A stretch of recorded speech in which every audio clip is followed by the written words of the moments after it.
ॐ नमो भगवते वासुदेवाय। ॐ नमो भगवते वासुदेवाय।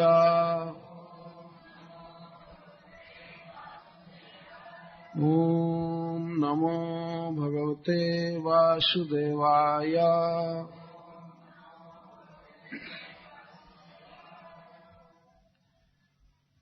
कल कुछ भक्तों ने निवेदन किया था कि 4:30 से कथा होनी चाहिए, इसलिए मैं बिल्कुल टाइम से हूँ।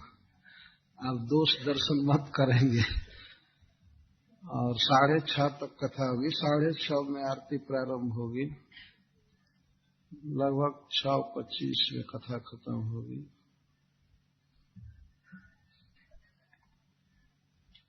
श्री शुक उवाच तेनोऽन्यतोऽसुरः पात्रम् हरन्तस्त्यक्तसौहृदः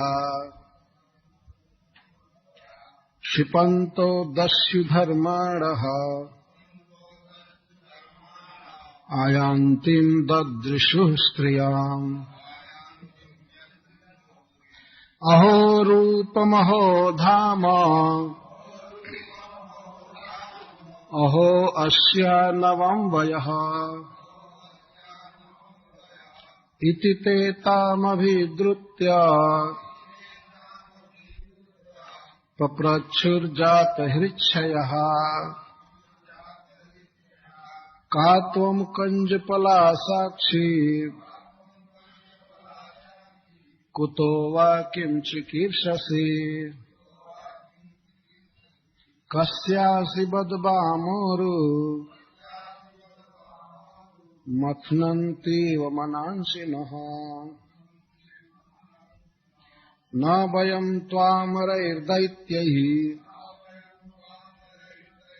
सिद्धगन्धर्वचारणैः न स्पृष्टपूर्वां जानीमो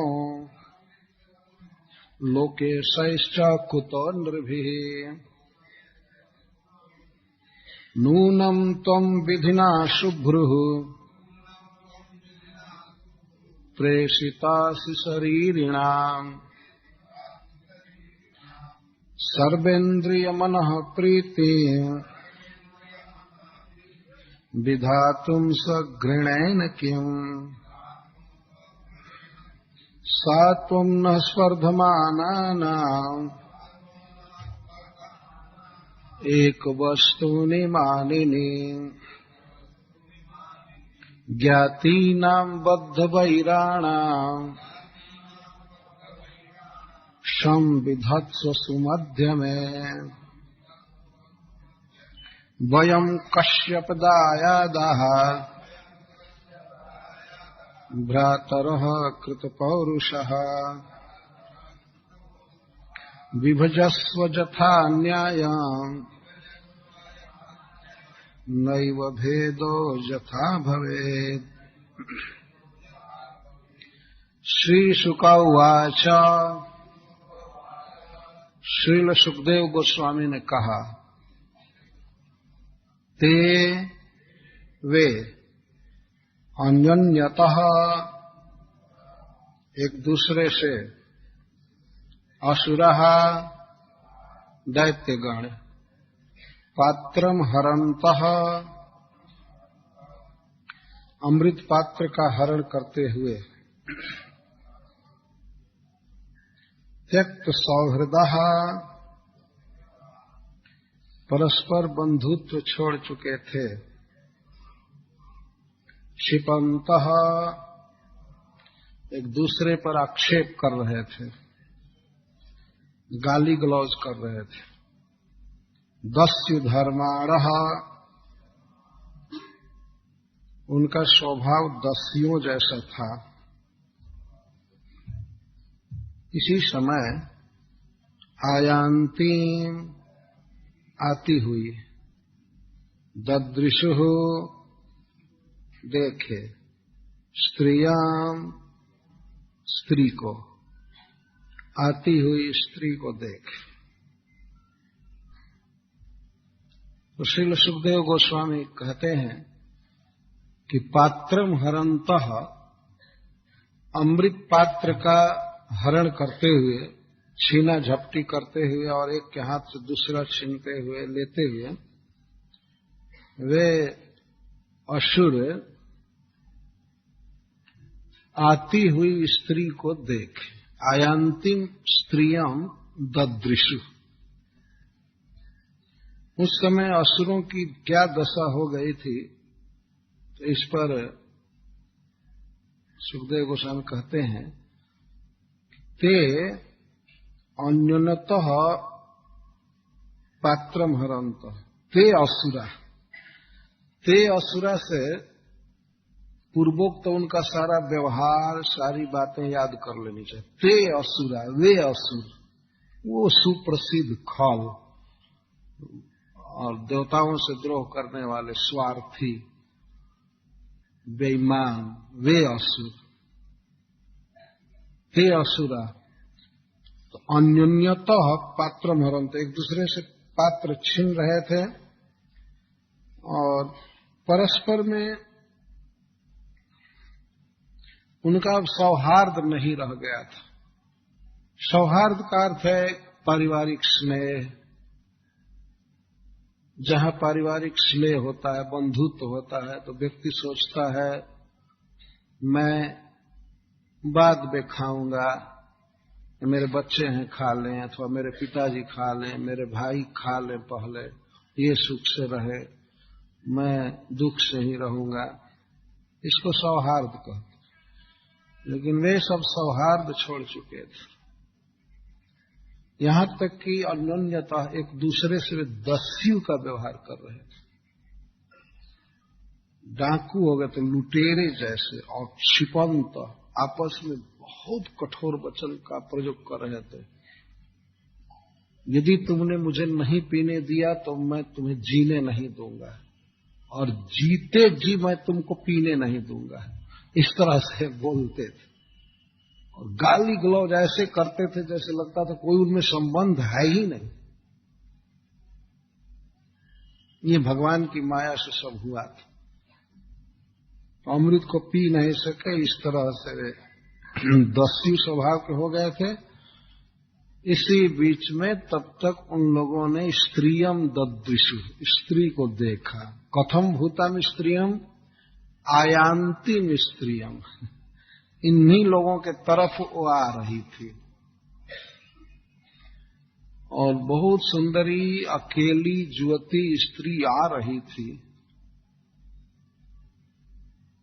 तो चूंकि ये तो असुर हैं, इसलिए उन लोगों को कोई संकोच नहीं हुआ उसके पास पहुंचकर बात करने में। यह वास्तव में धर्म नहीं है कि किसी स्त्री से, युवती से बात किया जाए, लेकिन ये तो सैकड़ों, हजारों थे, लाखों थे, दौड़े और जाकर के उससे बात करने लगे। पहले तो देखे, और देखते ही अब परस्पर कलह भी भूल गए, अमृत पीना भूल गया, और यही सबके मुख पर निकल रहा था। अहो रूपम, अहो धाम, अहो अस्या नवम वय, सब बस यही कह रहे थे। अहो रूपम, अरे कितनी सुंदर है, इसका रूप कितना अच्छा है, इसके शरीर की कांति कितनी है, कितनी चमक है इसमें, और इसका नव यौवन कितना सुंदर है। यही कहते हुए बस ताम अभिद्रुत्य, वेग से दौड़ पड़े। जो अमृत का कलश उस समय हाथ में लिए थे वे भी दौड़ गए कलश लिए, और जो छीना झपटी कर रहे थे, गाली गलौज, वे सब भी दौड़ गए, और जो दुर्बल थे वे सब भी दौड़ गए। वो लोग भी भूल गए पीना। जो पहले दुहाई दे रहे थे अव्यय धर्म की, वे सब लोग दौड़े बस देखते ही। इतना भगवान में आकर्षण था, मोहन शक्ति थी, इसीलिए तो उनको मोहिनी कहा गया। कोई सामान्य स्त्री नहीं है, भगवान है, मोहिनी, मोह लिए। वे दौड़े, बारंबार कहते थे अहो रूपम, अहो धाम। धाम का अर्थ कांति, शरीर की चमक। और रूपम का अर्थ है सौंदर्य। अहो का सारी देखो ये तो वर्णन से अतीत है। तो कोटि कोटि शेष और शारदा भी इसके स्वरूप का वर्णन नहीं कर पाएंगे, कितनी सुंदरी है। देखने की बात तो क्या है, हमने तो आज तक सुना नहीं था कि इतना सुंदर व्यक्ति भी हो सकता है। ये देखो क्या लड़ रहे हो, अरे जीवन सफल करो, देखो देखो। और इस तरह से कहते हुए ताम अभिद्रुत का अर्थ बहुत वेग से दौड़ गए। वो तो आ ही रही थी, ये लोग भी पहुंच गए। यही कहते इति का अर्थ इसी प्रकार से वर्णन करते हुए ताम अभिद्रुत्य गए और जाते ही पप्रच्छु पूछना प्रारंभ कर दिए। वो नहीं बोल रही थी, वो केवल हंस हंस करके तिरछी नजर से इन लोगों को देख रही थी। वो भी तो कपट कर रही थी, उसको तो किसी तरह इन लोगों को फंसाना था, इनको चक्कर में डालना था। तो वो तो इस तरह का हाव भाव प्रस्तुत कर ही रही थी, लेकिन ये लोग गए तो वो बोली नहीं, असुर ही बोलना प्रारंभ किए। क्यों वे इस तरह से विकल हो गए? क्योंकि जात हिर्छया, उनके हृदय में काम वासना का उद्रेक हो गया। हृत्सय हृच्छय, जो हृदय में सोया रहता है उसको हृच्छय कहते हैं। किसी भी जीव के भीतर काम वासना स्वाभाविक सोई रहती है वासना। कोई उस वासना के पोषक दृश्य को देखकर, शब्द को सुन करके वो वासना जग जाती है, लेकिन हृदय में काम है सबके, क्रोध भी है।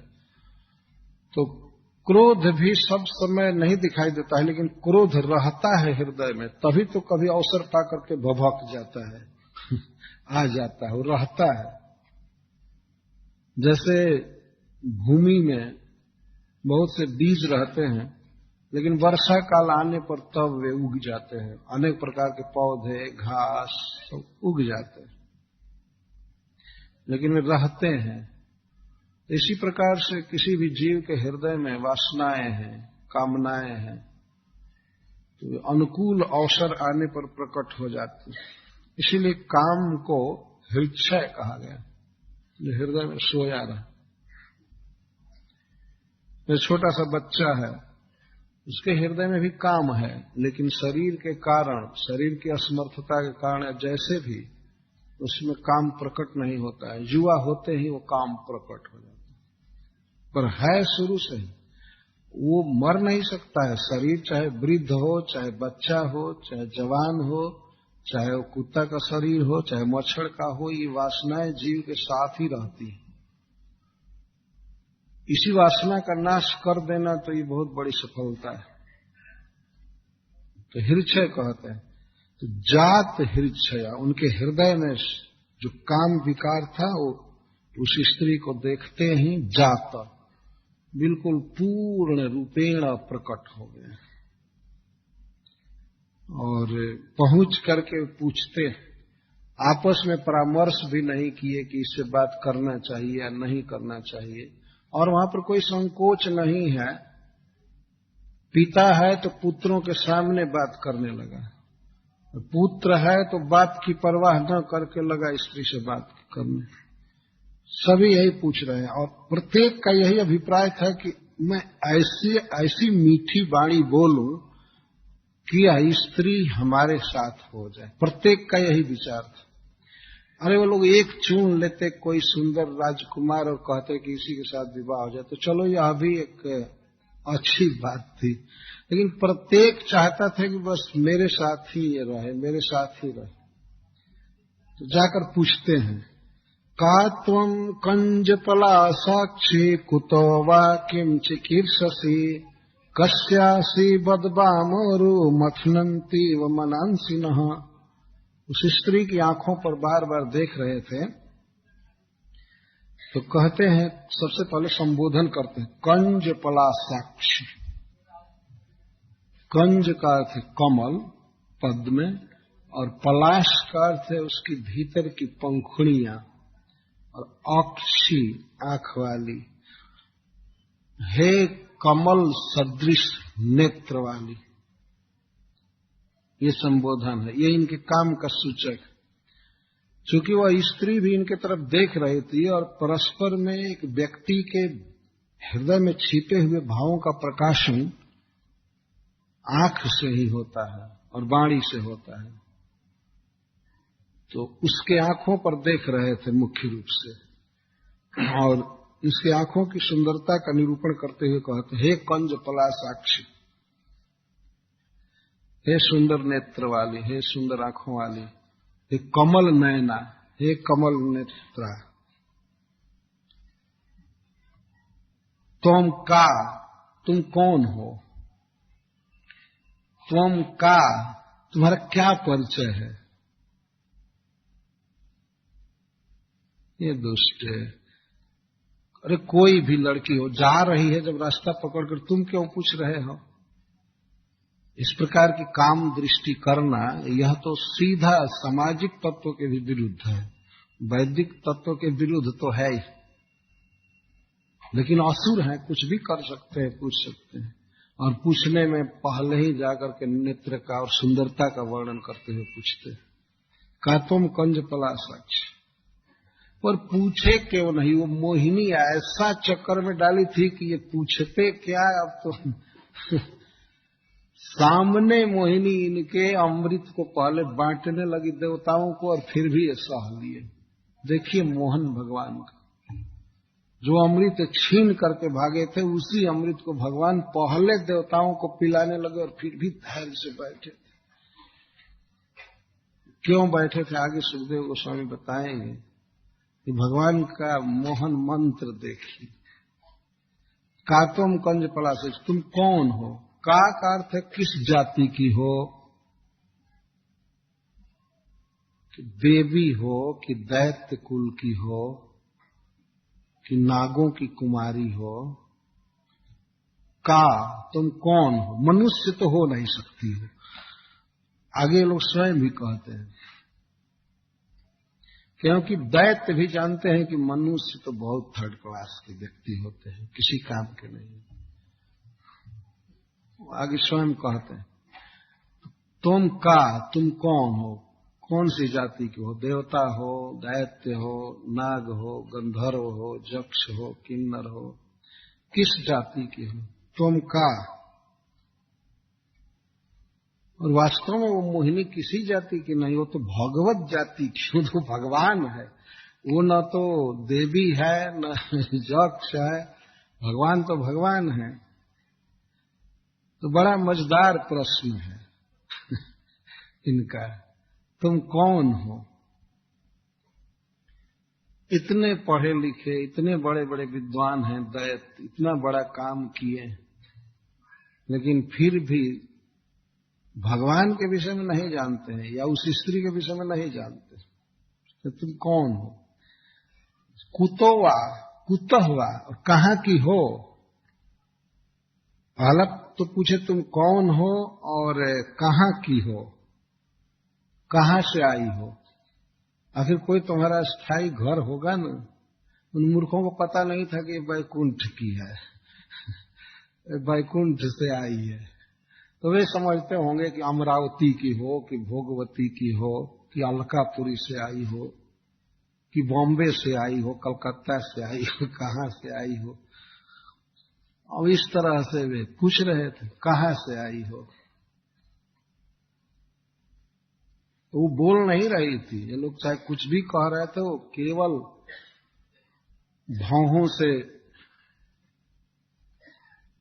भौहों की मड़ोर पूर्वक और तीखे नजर से तथा मुस्कुरा करके और अपने मन के भावों को जैसे व्यक्त कर रही है कि हमको आज तक ऐसे सुंदर पुरुष कहीं नहीं मिले थे। मैं घूम रही हूँ विवाह के लिए, स्वयंवर के लिए, लेकिन अब तक इतने सुंदर पुरुष हमको कहीं नहीं मिले थे। मानो मोहिनी ऐसा व्यक्त कर रही है अपने विचारों से। तो अब बेचारे कैसे नहीं मोहित हो सकते थे। तो तुम कहाँ से आई हो और किम चिकीर्षसि, और तुम्हारे आने का यहाँ प्रयोजन क्या है। ये 3 प्रश्न हुआ पहले। तुम कौन हो, कहां से आई हो, और यहां तुम्हारा प्रयोजन क्या है आने का। कोई काम धंधा है, कोई उद्देश्य है, इस स्थान पर कैसे आ गई। आगे स्वयं ही उत्प्रेक्षा करेंगे कि नहीं नहीं, तुमको ईश्वर ने भेजा है, तुम अपने आप नहीं आई हो। ईश्वर ने भेजा है कि ईश्वर ही आया है। तो लोग कहते हैं किस प्रयोजन से घूम रही हो यहाँ पर। बाद में लोग कहते हैं हम समझ गए, असल में तुम अविवाहिता हो और विवाह के लिए यहाँ आई हो। अपने को ये सुंदर समझ ही रहे हैं, और विद्वान भी समझ रहे हैं, ऊंचे कर्म वाले। जैसा मुख पकड़ना हुआ तो कहते हैं स्वाध्याय संपन्ना विख्याता जन्म कर्म भी। हम लोग स्वाध्याय में, ज्ञान में, सौंदर्य में, जन्म में, कर्म में विख्यात। तो हम समझ रहे हैं कि शायद तुम स्वयंवर के लिए घूम रही हो और हम लोगों से बढ़ करके सुंदर तुमको कोई मिला नहीं। कुछ भी हो, प्रत्येक व्यक्ति अपने को सुंदर समझता है। इस संसार में एक रोग है। तो ये लोग अब काम के आवेग में ऐसी बात बोल रहे हैं। यहां किस लिए आई हो, फिर भी वो चुप रही, नहीं बताई कि कौन हूं, कहां से आई हूं, क्या प्रयोजन है। कस्यासी, कस्य असी, किसकी हो। तो किसकी हो, तो इस पर तो दो प्रश्न किया जा सकता है कि किसकी पत्नी हो या किसकी पुत्री हो। तो यहां तो आगे के वक्तव्य से पता चलेगा कि नहीं नहीं, ये तो जानते हैं कि ये पत्नी किसी की नहीं है। तो पूछने का आशय है कि किसकी पुत्री हो। कस्य असी, कस्य असी। इस संसार में कोई स्त्री विवाह के पहले पिता की रहती है और विवाह के बाद पति की हो जाती है। और पति यदि संन्यास ले, छोड़कर चले जाए, तो फिर वो अपने वयस्क पुत्रों के अधीन रहती है। स्त्री का ऐसा जीवन है कि उसे किसी न किसी का होकर के ही रहना पड़ता है। तो बचपन में पिता के अधीन रहती है और इसके बाद पति के अधीन, इसके बाद पुत्रों के अधीन। तो कस्य असी, किसकी हो। ये कोई पुरुष है अगर घूमे दुनिया में सब जगह, तो कोई ऐसा प्रश्न नहीं करेगा तुम किसके हो, क्या हो, कोई चिंता नहीं। लेकिन एक लड़की घूमने लगे तो सब लोग पूछेंगे कहाँ की हो, किसकी हो, क्यों घूम रही हो। स्वाभाविक प्रश्न करेंगे। ये असुर गलत नहीं पूछ रहे हैं, किसकी हो। कस्य असी, अगर हमें पता, यदि हमें पता चल जाएगा तुम्हारे पिताजी का, तो हम उनसे संबंध करेंगे, उनको ससुर बनाएंगे और तुम्हारे साथ विवाह तो निश्चित करेंगे। ये भाव है कस्य असी। तो उनको पता लग जाता है कि नंद महाराज की है, तो तत्काल संबंध भी करने की चेष्टा करते कि ये किसकी पुत्री है। कस्य असी, फिर भी नहीं बोल रही थी तो कहते हैं बदो, बोलो बोलो, जरा बोलो, किसकी हो, कहां से आई हो, क्या प्रयोजन है। बामोरु, फिर दूसरा काम परक संबोधन किए। हे सुंदर कटी वाली। बाम उरु, उरु कहते हैं अवरोह या जांघों को। हे सुंदर शरीर वाली, हे सुंदर जांघ वाली, तुम बोलो, क्यों चुप हो। हमारे कान तरस रहे हैं तुम्हारा वचनामृत पीने के लिए। यह अमृत तो तुम्हारे वचनामृत के आगे कुछ नहीं होगा। तो बद बामोरु मथनम तीव मनांसी में, इतना धीर गंभीर हो गए, पूरा पूरा काम के बस में है। लेकिन कहते हैं तुमको देख करके ऐसा लगता है कि तुम हमारे मन को मथ रही हो। मथनम तीव मनांसी, हमारे मन को मथ सी रही हो। कोई पुरुष अपने विकार को, अपने मन के भावों को प्रकट नहीं करना चाहता है। पूर्ण रूप से काम ग्रह से ग्रस्त हो चुके हैं, लेकिन कहते हैं ऐसा लगता है कि तुम हमारे मन को मथ सी रही हो। अरे पूरा पूरा मथ डाली है कि मथ सी रही हो। इस तरह से बोलते हैं। फिर भी मोहिनी नहीं बोली। तब कहते हैं जब नहीं बोली तब थोड़ा सा सतर्क हुए। शायद ये सोच रही थी कि ननु परस्त्रियम कथम काम दृष्टिम कुरुथ, किसी परिस्त्री में क्यों इस प्रकार की काम दृष्टि कर रहे हैं। मानो मोहिनी ऐसा सोचे तो मोहिनी को अनुकूल बनाने के लिए कहते हैं देखो हम तुमसे इसी से बात कर रहे हैं कि हम जानते हैं कि तुम अविवाहिता हो, तुम्हारा विवाह नहीं हुआ है, और यह भी जानते हैं कि विवाह के लिए तुम घूम रही हो। ये कैसे जान गए? अब ये मूर्ख लोग कहते हैं हमारा अनुभव है, हम ऐसे कच्चे खिलाड़ी नहीं हैं, हम सब समझ गए कि तुम विवाह के लिए आई हो और अविवाहिता हो, इसीलिए हम साहस कर रहे हैं तुम्हारे साथ बोलने का, नहीं तो राम राम राम हम ऐसा कभी भी किसी स्त्री से बातचीत नहीं कर सकते। वो लोग तो राम राम नहीं कहे होंगे जैसा हो। हम भी सदाचारी, हम भी बहुत उच्च कुल के हैं, लेकिन तुम्हारे लक्षण से सब व्यवहार से समझ गए कि तुम विवाह के लिए आई हो, अविवाहिता हो, इसलिए हम बात करने का साहस कर रहे हैं। अच्छा, यह इसलिए कह रहे थे कि मोहिनी की अनुकूल भावना हमारे प्रति हो। तो कहते नूनम तम विधिना न त्वम न वयम त्वामरय दैत्य सिद्ध गंधर्व चारणे न पृष्ठ पूर्वम जानीमो लोकेशश्च कुतो निर्भिः। क्या वयम न जानीमो, क्या हम नहीं जानते हैं, अर्थात जानते हैं, क्या हम नहीं जानते हैं कि अब तक तुमको किसी देवता ने, दैत्य ने, सिद्ध, गंधर्व और चारण और लोकपालों ने भी स्पृष्ट नहीं किया है, तुमको छुआ नहीं है, अर्थात तुम्हारा किसी के साथ संयोग नहीं हुआ है, तुम्हारा विवाह नहीं हुआ। क्या हमें नहीं जानते हैं? जानते। अरे मनुष्य को देख करके समझ जाता है। हम लोग इतने पढ़े लिखे व्यक्ति तुमको देख करके समझ गए कि आज तक तुमको कोई नहीं छुआ है, और सही बोल रहे हैं।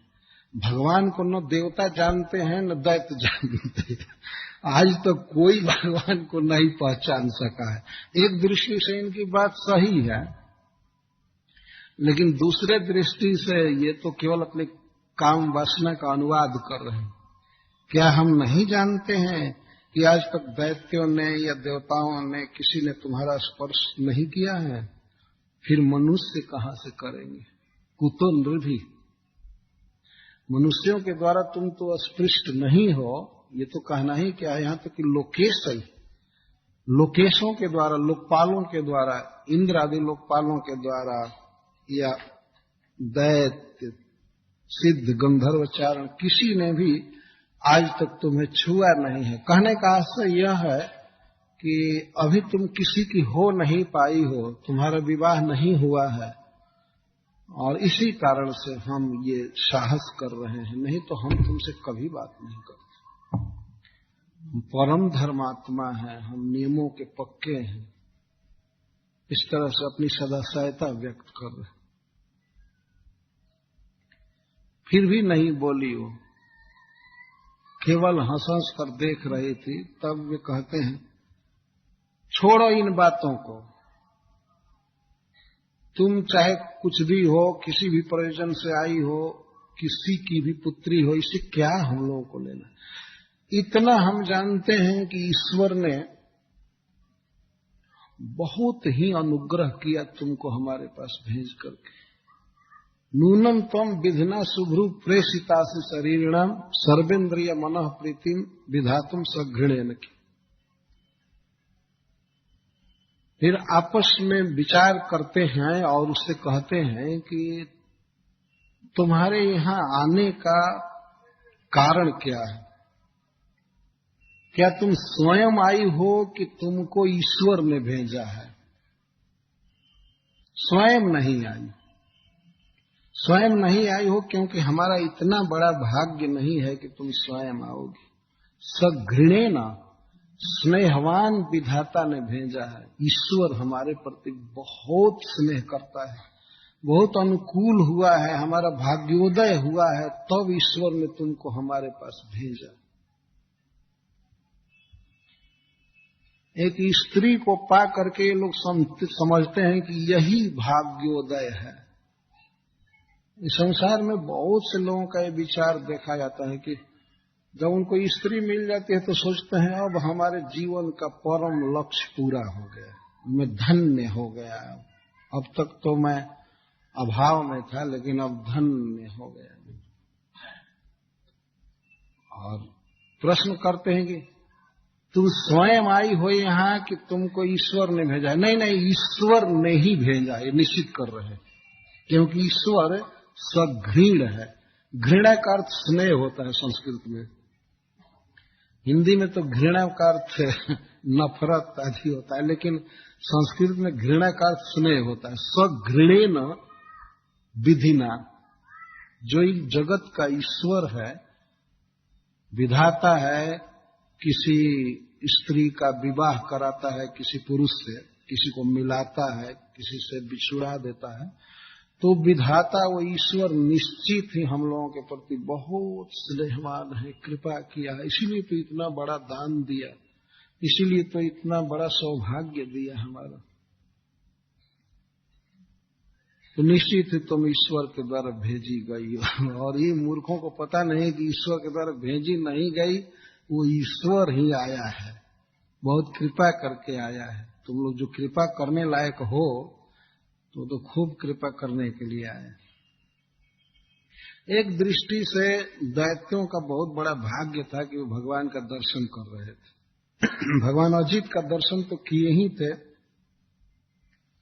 और स्त्री रूप में भी दर्शन किए, जिस रूप को देखने के लिए भगवान शिव तरस गए, कैलाश से गए वैकुंठ देखने के लिए, उसको अपने आप दैत्य देख रहे हैं, बातचीत कर रहे हैं। तो एक प्रकार से तो वास्तव में भाग्यशाली, परंतु उनका दृष्टिकोण ये है कि अब तक हम खाए, कमाए, धन अर्जन किए, इतना मेहनत करके दुर्लभ अमृत उत्पन्न किए, लेकिन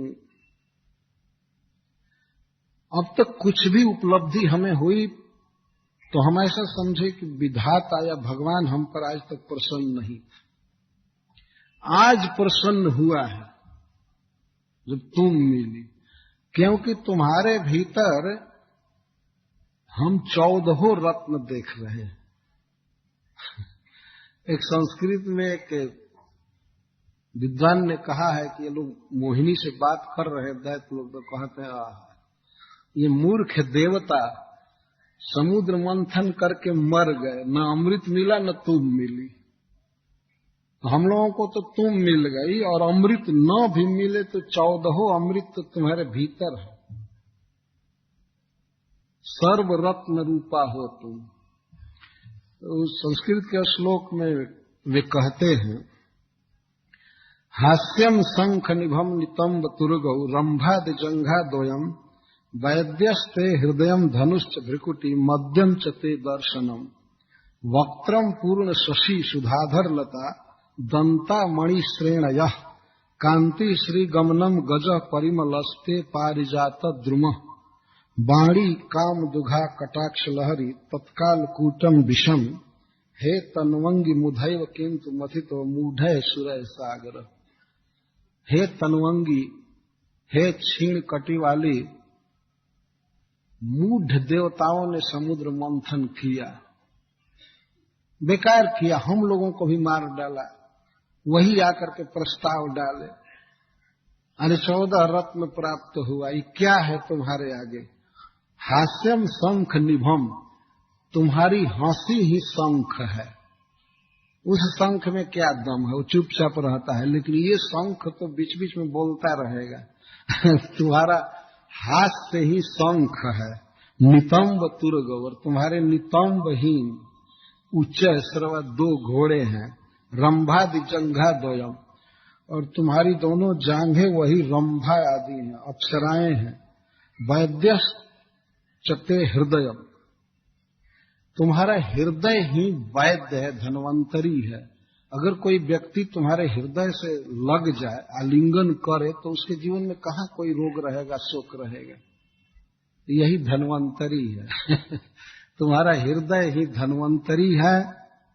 और धनुष भ्रिकुटी, और तुम्हारी भौहें ऐसी हैं कि इसके आगे धनुष भी बेकार है। तुम्हारे भौह में धनुष है। मध्यम चते दर्शनम, और वारुणी मदिरा किस काम की है?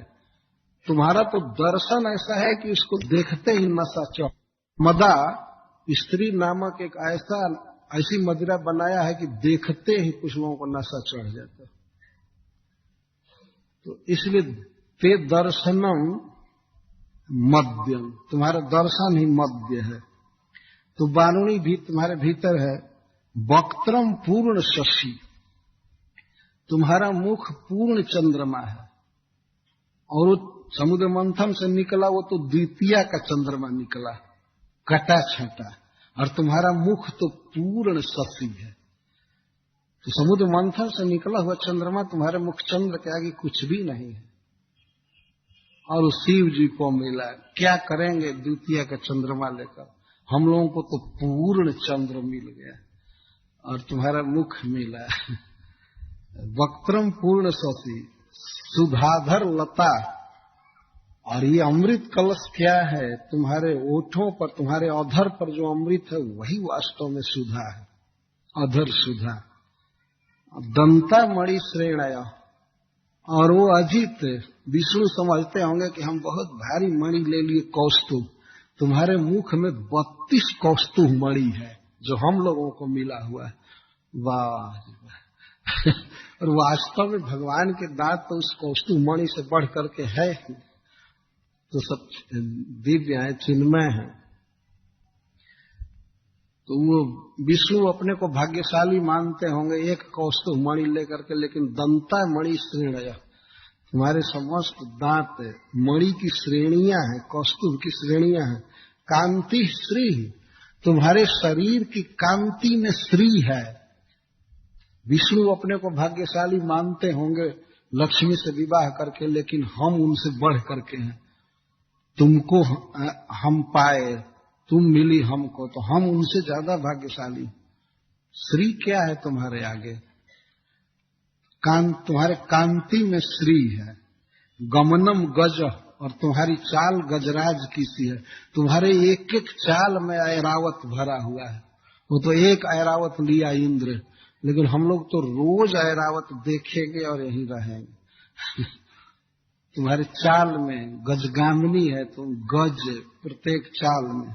गमनम गज, परिमलस्ते पारिजात द्रुमा, और तुम्हारे शरीर से जो सुगंध निकल रहा है यही है पारिजात द्रुम। इसके आगे कल्प वृक्ष का सुगंध कुछ भी नहीं है।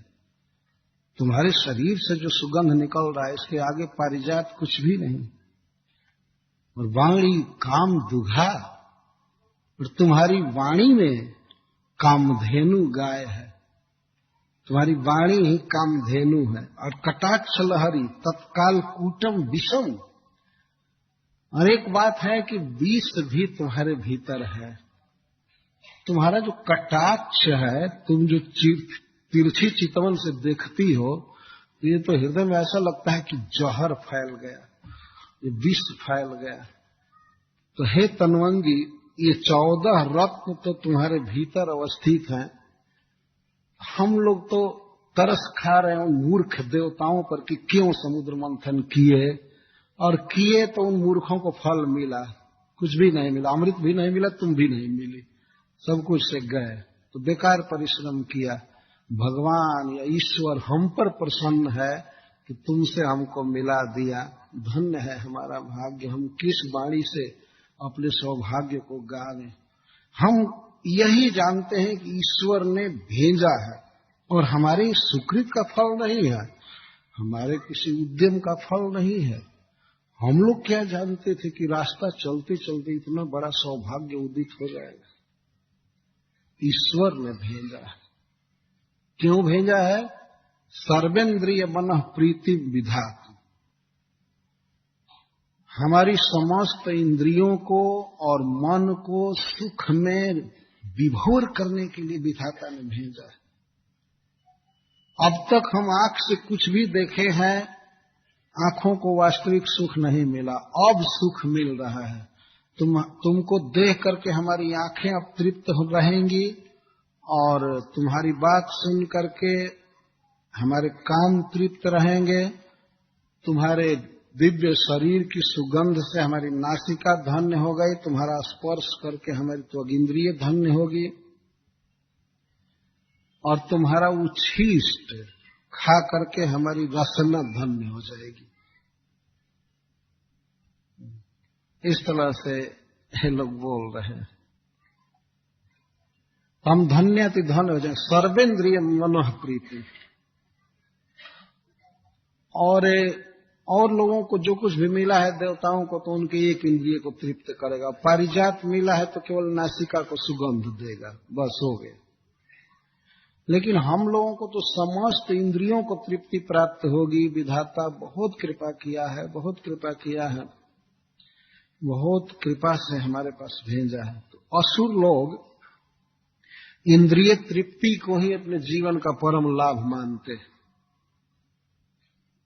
इसी से तो स्पष्ट करें कि हमारे समस्त इंद्रियों को सुख में डुबाने के लिए, हमें धन्य करने के लिए ईश्वर ने तुमको हमारे पास भेजा है। कितना इनका नीच विचार है। एक स्त्री को पा करके ही अपने को धन्य समझ रहे हैं। और इतना ही नहीं, अब देखिए किस तरह से अमृत उसके हाथ में देंगे। तो आगे कहते हैं, प्रत्येक के मन में ये विचार आया कि इसको अनुकूल करना चाहिए, अनुकूल करना चाहिए। तो अकस्मात भगवान की कृपा से इनके मन में ये विचार आया कि यदि हम अकेले अमृत पी जाते हैं, केवल दैत्य लोग, और बाद में इसको पता लगेगा कि देवताओं ने मथा था, तब ये कह सकती है कि अरे बेईमान, तुम लोगों के साथ मैं विवाह नहीं करूंगी। अपने भाइयों को धोखा दे करके, उनसे छीन करके और अमृत पिए हो। इसीलिए मोहिनी को अनुकूल बनाने के लिए अपने आप ये लोग कहने लगे, हम कश्यप जी के दायाद हैं और हमारे भाई देवता भी हैं, वो भी बेचारे मथे थे, इसलिए तुम समान भाव से बिना अन्याय के, मतलब न्याय पूर्वक बांट दो ये अमृत। यह केवल मोहिनी को अनुकूल बनाने के लिए बोल रहे हैं और अपनी सदाशयता, सज्जनता, अपनी निष्कपटता को व्यक्त करने के लिए ये सब कह रहे हैं। तो कहते हैं, जो कुछ भी हो छोड़ो अपना परिचय, हम तो जानते ही हैं कि तुमको ईश्वर ने भेजा है। परिचय से क्या मतलब है? जब तुम हो ही साथ में तो परिचय दो या मत दो। सातों न स्पर्धमाना नाम एक वस्तु नहीं मानिनी। जो कुछ भी हो, हे मानिनी, हे सुमध्य में। तो हमारे हृदय में यही इच्छा हो रही है कि कब तुम हमारी पत्नी बनोगी और हमसे रूठ जाओगी तो तुमको मनाने में 2-4 घंटा लगेगा। यह सौभाग्य कब आएगा? तुम माननी हो, मान प्राप्त करने योग्य हो। अजित भगवान और धन्वंतरी जी तो मान देने लायक नहीं थे। इन दुष्टों को देखिए, और देवता लोग मान देने लायक नहीं है। मान देने लायक इनको रास्ता चलने वाली स्त्री मिली। तुम पूज्या हो, तुम मान देने लायक हो। हमारा धर्म है कि सब तरह से तुमको मान दे। तो हमें ऐसे तुमसे एक प्रस्ताव रखते हैं। तुम्हारी विद्वता,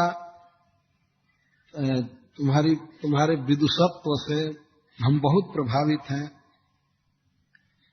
हम लोग ये जो देख रहे हो समाज इतना जुटे हैं, हम लोग यहाँ पर एक कार्य से जुटे थे।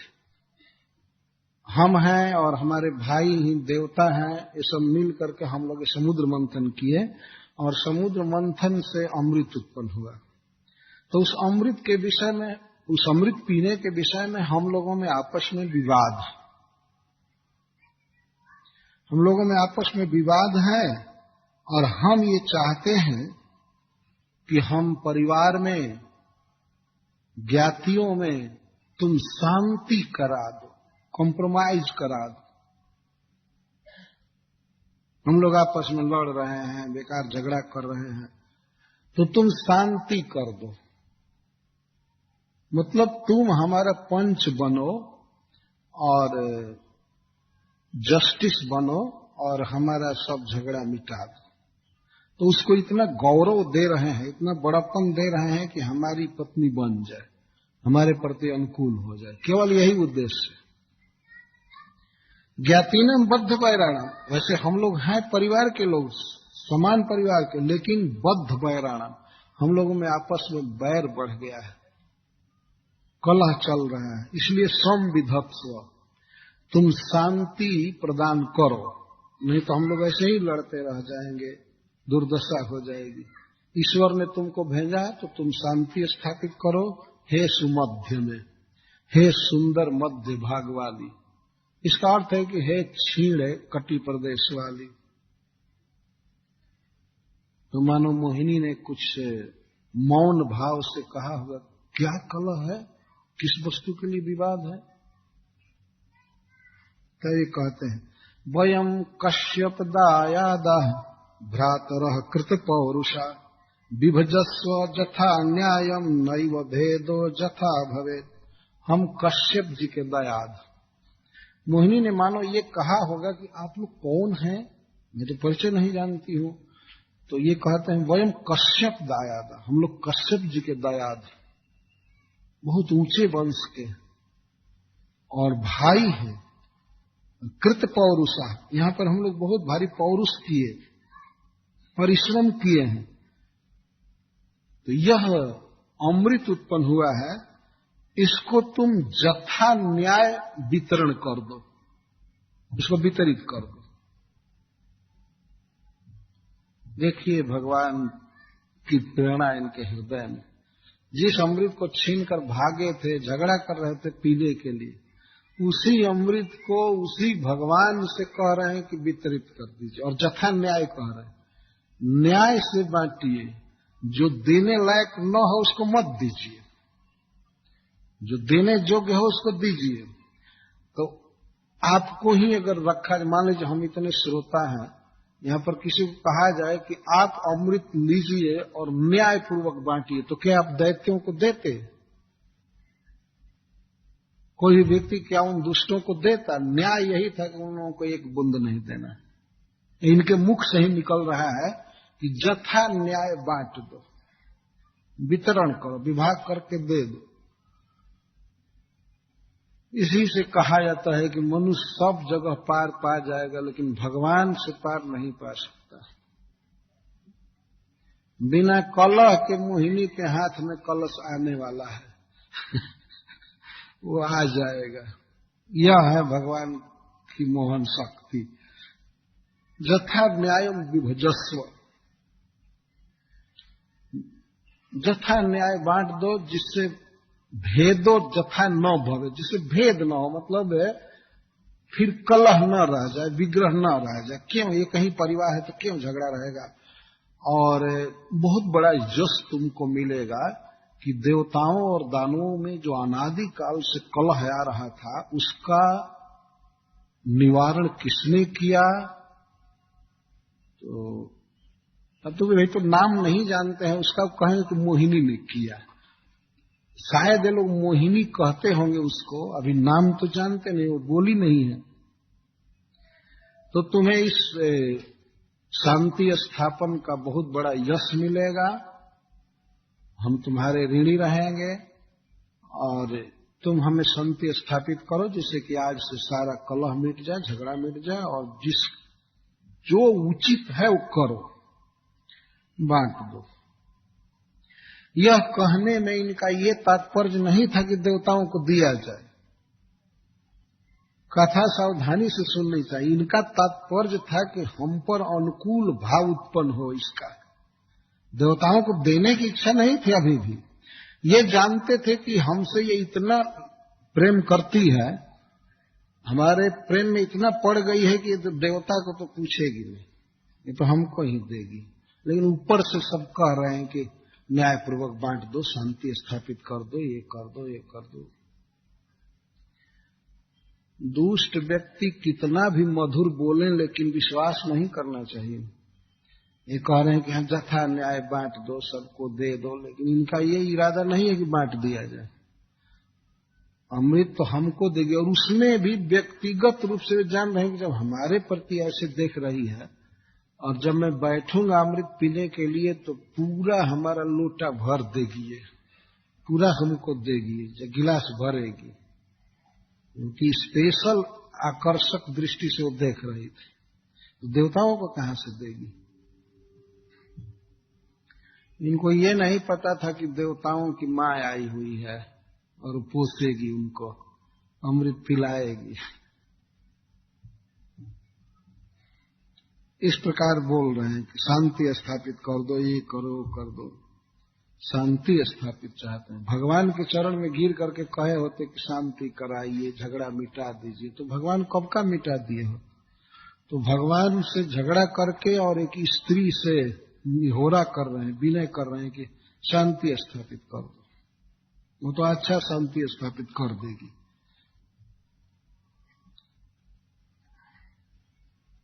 इत्युपा मंत्रितो दैत्य माया जोषित बपुर हरि प्रहस्य रुचिरापांग निरीक्षण इदमब्रवीत। यह जब सुना भगवान ने, जो माया जोषित बपुर, जो कपट युवती वेश, जो कपट से युवती वेश बनाए थे, में भगवान और हंसने लगे और रुचिरा पांगई, बहुत रुचिर, बहुत ही सुंदर स्वादिष्ट नेत्रों से देखते हुए भगवान इस प्रकार बोले। यह ध्यान रखना चाहिए कि भगवान अब जो बोल रहे हैं तो बिल्कुल स्त्री जैसा ललित कंठ से, स्वर से बोल रहे हैं। तो भगवान तो मेघ जैसे गंभीर वचन बोलते हैं। पुरुष की वाणी दूसरी होती है, स्त्री की दूसरी। तो भगवान बिल्कुल स्त्री सुलभ कंठ में कोयल जैसे बोले। श्री भगवान वाच कथम कश्यप दायादा पुंश्चल्या मयि संगतः विश्वासम पंडितो जातो कामनी सुन जाति। आप सब कश्यप जी के दायाद हैं, बहुत बड़े ऋषि के पुत्र हैं। तो आपने नीति शास्त्र पढ़ा होगा। जब इतने बड़े मुनि के पुत्र हैं तो पढ़ाई लिखाई भी आपकी बहुत हुई होगी। नीति पढ़े होंगे, समाज शास्त्र पढ़े होंगे, सारा व्यवहार धर्म ग्रंथ पढ़े होंगे। तो फिर एक रास्ता में घूमने वाली स्त्री पर इतना कैसे विश्वास कर रहे हो? देखिए मोहिनी का कपट। आप लोग मुझ पर कैसे विश्वास कर रहे हैं कि मैं बांट दूंगी? और कहीं मान लीजिए हमको आपने अमृत दिया और मैं ही अकेले पी गई, तब क्या होगा? आप लोग कैसे विश्वास कर गए? और हंस हंस करके बोल रही थी, जैसे इन लोगों का और विश्वास बढ़े। कैसे विश्वास कर गए हम पर? विश्वासम पंडितो जातु कामनी सुन जाते ही। कोई भी विद्वान व्यक्ति कामनी स्त्रियों पर कभी विश्वास नहीं करता। कामनी से तात्पर्य यहां है कि जो केवल इंद्रिय तृप्ति में रहती है, अपने तात्पर्य को ही प्रधान मानती है और सेविका भाव नहीं है और पति नहीं बनाई है। तो ऐसी स्त्री पर क्या विश्वास किया? कोई विद्वान विश्वास नहीं करता है। कामिनियों पर विद्वान व्यक्ति कभी विश्वास नहीं करता है। श्रील प्रभुपाद जी कहते हैं कि महानीतिज्ञ चाणक्य पंडित कहते हैं, विश्वासो नैव कर्तव्य स्त्रीषु राजकुलेषु। राजाओं पर और स्त्रियों पर कभी विश्वास नहीं करना चाहिए। कब बदल जाएंगे कोई ठीक नहीं। राजाओं से तात्पर्य नेताओं से है, विश्वास करने लायक नहीं होते। नेता बनने से पहले, मिनिस्टर बनने से पहले तो वोट मांगने आते हैं, लगता है कि बड़ी सेवा करेंगे, और वोट जब मिल जाता है, जीत जाते हैं तो भूल जाते हैं। फिर वो 5 वर्ष में झांकते भी नहीं है कि कैसी है जनता क्या है। या कोई व्यक्ति जाए कि हमारा परिचय है, हमारा काम होगा, तो वो जाने पर पूछते तुम कौन हो, तो जानते भी नहीं। ये राजकुलेश, स्त्रीसु राजकुलेश, विश्वास नहीं किया जा सकता। किसी को ये नहीं समझना चाहिए कि राजा हम पर प्रसन्न है, हमारा काम हो जाएगा। एक कहावत में कहा गया है कि साधु किसके पाहुने, राजा किसके मीत। ये साधु किसके पाहुन होते हैं, अरे आज यहाँ है कल वहां चले जाएंगे। और राजा किसका मित्र हो सकता है, किसी का नहीं। उसके अनेक लोग मिलते रहते हैं। तो चाणक्य पंडित कहते हैं कि स्त्रियों पर और राजाओं पर विश्वास नहीं करना चाहिए। उसी नीति की याद दिलाती हुई मोहिनी कहती है कि विद्वान व्यक्ति कभी भी कामनी स्त्रियों पर विश्वास नहीं करते हैं, साधारण मनुष्य भी। और फिर आप लोग तो देवता हैं, नीति विशारद हैं, कैसे विश्वास करने लगे, और वो भी ऐसी स्त्री पर जो न अपने पिता के साथ घूम रही है, न भाई साथ में है, पति का तो कोई प्रश्न ही नहीं है, अकेली घूम रही है, और उस अकेली घूमने वाली स्त्री पर इतना विश्वास कर रहे हैं, हंस हंस करके बात कर रही है, जिससे कि इनका विश्वास जाए न और जम जाए। कैसे विश्वास कर रहे हैं। साला वृकाणाम स्त्रीणाम च स्वैरिणीनाम सुरद्विषः सख्या नाहुर अनित्यानि नूतनम नूतनम विचिन्वताम। जो स्वेच्छाचारिणी स्त्रियां होती हैं, स्वैरिणी, जो अपनी इच्छा से घुमा करती हैं, जो पति के अंकुश में नहीं, भाई के अंकुश में नहीं, या पिता के अधीन नहीं रहती, उनको स्वैरिणी कहते। स्वैरिणी स्त्रियां प्रतिदिन नए नए पुरुष की खोज में रहती है। ये बात कौन बोल रही, स्त्री बोल रही, इसीलिए तो इन लोगों को कोई विश्वास नहीं हुआ। मोहिनी के प्रति और ज्यादा विश्वास बढ़ गया। कैसे स्त्रियां होती हैं स्वैरिणी स्त्रियां, इनका सख्य किसी के साथ स्थिर नहीं होता है, किसी से सच्चा प्रेम नहीं करती है। इनका प्रेम बानर और कुत्ता की तरह बदलता रहता है। बानरों का प्रेम कब किस बानरी से होगा कोई ठीक नहीं रहता है, और कुत्तों का किस से संबंध होगा इसको कोई पता नहीं रहता है। कुत्तों में और बानरों में कोई विवाह का संबंध है ही नहीं। उनमें कोई ऐसा नियम नहीं है। तो इसी तरह से जो स्वेच्छाचारिणी स्त्रियां होती हैं, उनका कोई एक पुरुष से प्रेम नहीं होता है। एक पुरुष से प्रेम करने वाली स्त्री तो धन्य है। इसलिए यहां स्वैरिणी शब्द का प्रयोग किया गया। स्वैरिणी स्त्रियों पर विद्वान लोग विश्वास नहीं करते हैं, क्योंकि उसका जो सख्य है, प्रेम है, वो बदलता रहता है। साला वृकाणम स्त्री, साला वृक कहते हैं बानर को और कुत्ता को।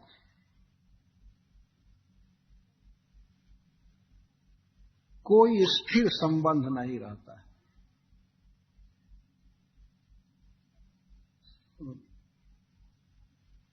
नूतनम नूतनम विचिन्वताम, क्योंकि इस प्रकार की स्त्रियां नए नए शिकार की खोज में रहती हैं।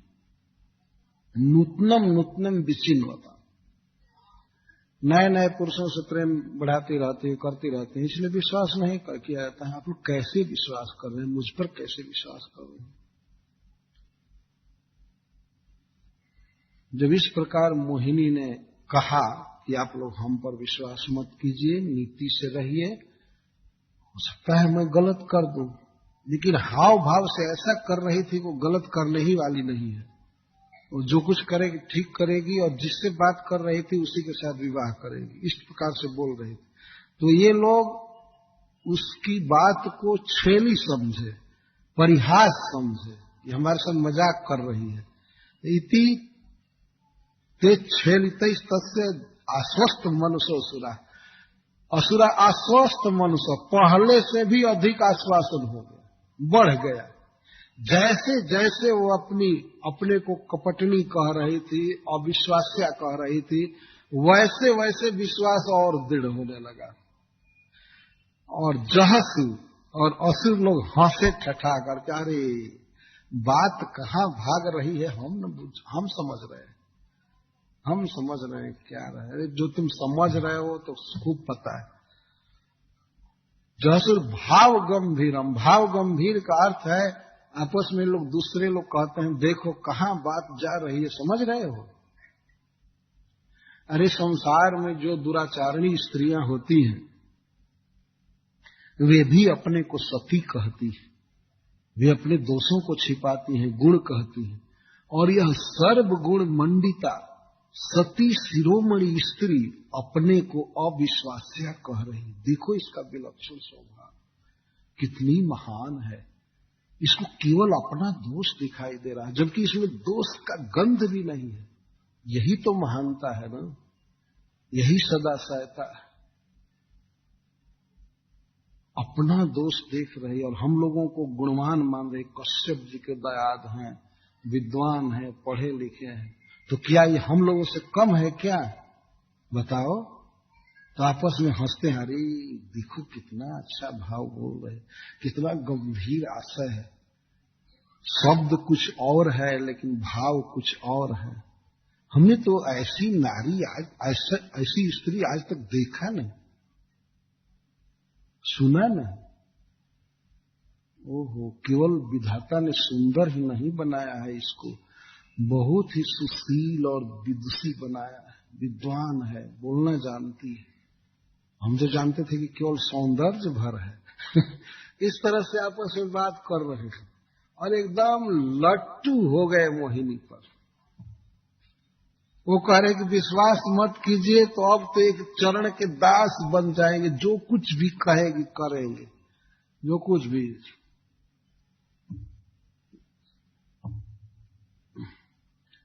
इस जीवन का सारा भार अब उसको सौंपना चाहते हैं, बस बस। ओहो, हम आज सीखे कि कैसे बोलना चाहिए, बोलने की कला होती हो, कितनी अच्छी बात बोली।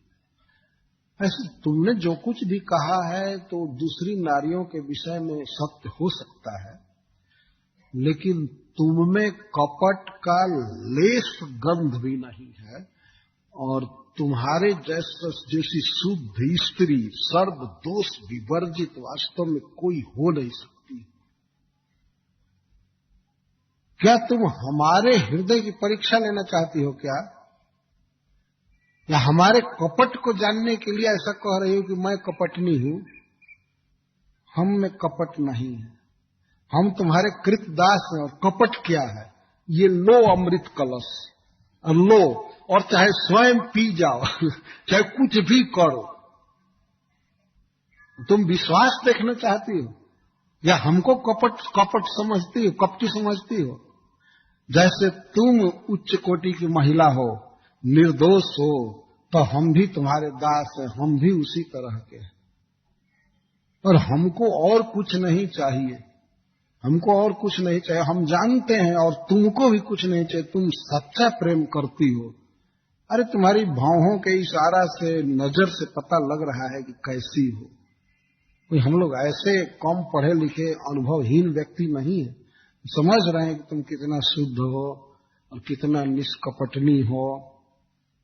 हाँ, वो तो खुद पता चल जाएगा अब 2-4 घंटे में ही वो कितना शुद्ध है और कितना निष्कपट भाव से बात कर रही है, खूब पता लगेगा। इति छेलितस्तस्या आश्वस्त मनसो सुरा जहसुर भाव गंभीरम ददुश्चामृत भाजनम, अमृत भाजनम च ददु, अमृत का पात्र दे ही दिए। बल्कि ऐसे कहे, कोई असुर लेकर के खड़ा था तो दूसरा असुर कहा, अरे क्या देखते हो, दो, अब भी नहीं समझे, दे दो अमृत कलश। और ले लिया। मोहिनी ने अमृत कलश हाथ में ले लिया और ले करके क्या कहती है, नाटक उसका देखिए। ततो गृहीत्वा अमृत भाजनम हरि बभास ईशत स्मित शोभया गिरा यद्यभिपेतम क्वचसा साधुआ कृतम मया वो विवजे सुधामिना। हरि शब्द सुखदेव गोस्वामी कहते हैं। अंततः उनके चित्त को तो हर ही रहे थे, अमृत भी हर लिए भगवान, अपने आप ही दे दिए। ये हरि है। स्मित शोभया गिरा, बहुत ही सुंदर मुस्कान के साथ भगवान बोले, अमृत का कलश लेकर के बोले। ये सोच रहे थे कि पहले अमृत का कलश तो हाथ में आ जाए, इसके बाद तो देख लेंगे। तो अमृत का कलश तो आ गया। वो मांगी नहीं, आई थी अमृत का कलश लेकर के अपने भक्त देवताओं को पिलाने के लिए, लेकिन मांगना नहीं पड़ा, ददुह दे दिए वो लोग अपने आप।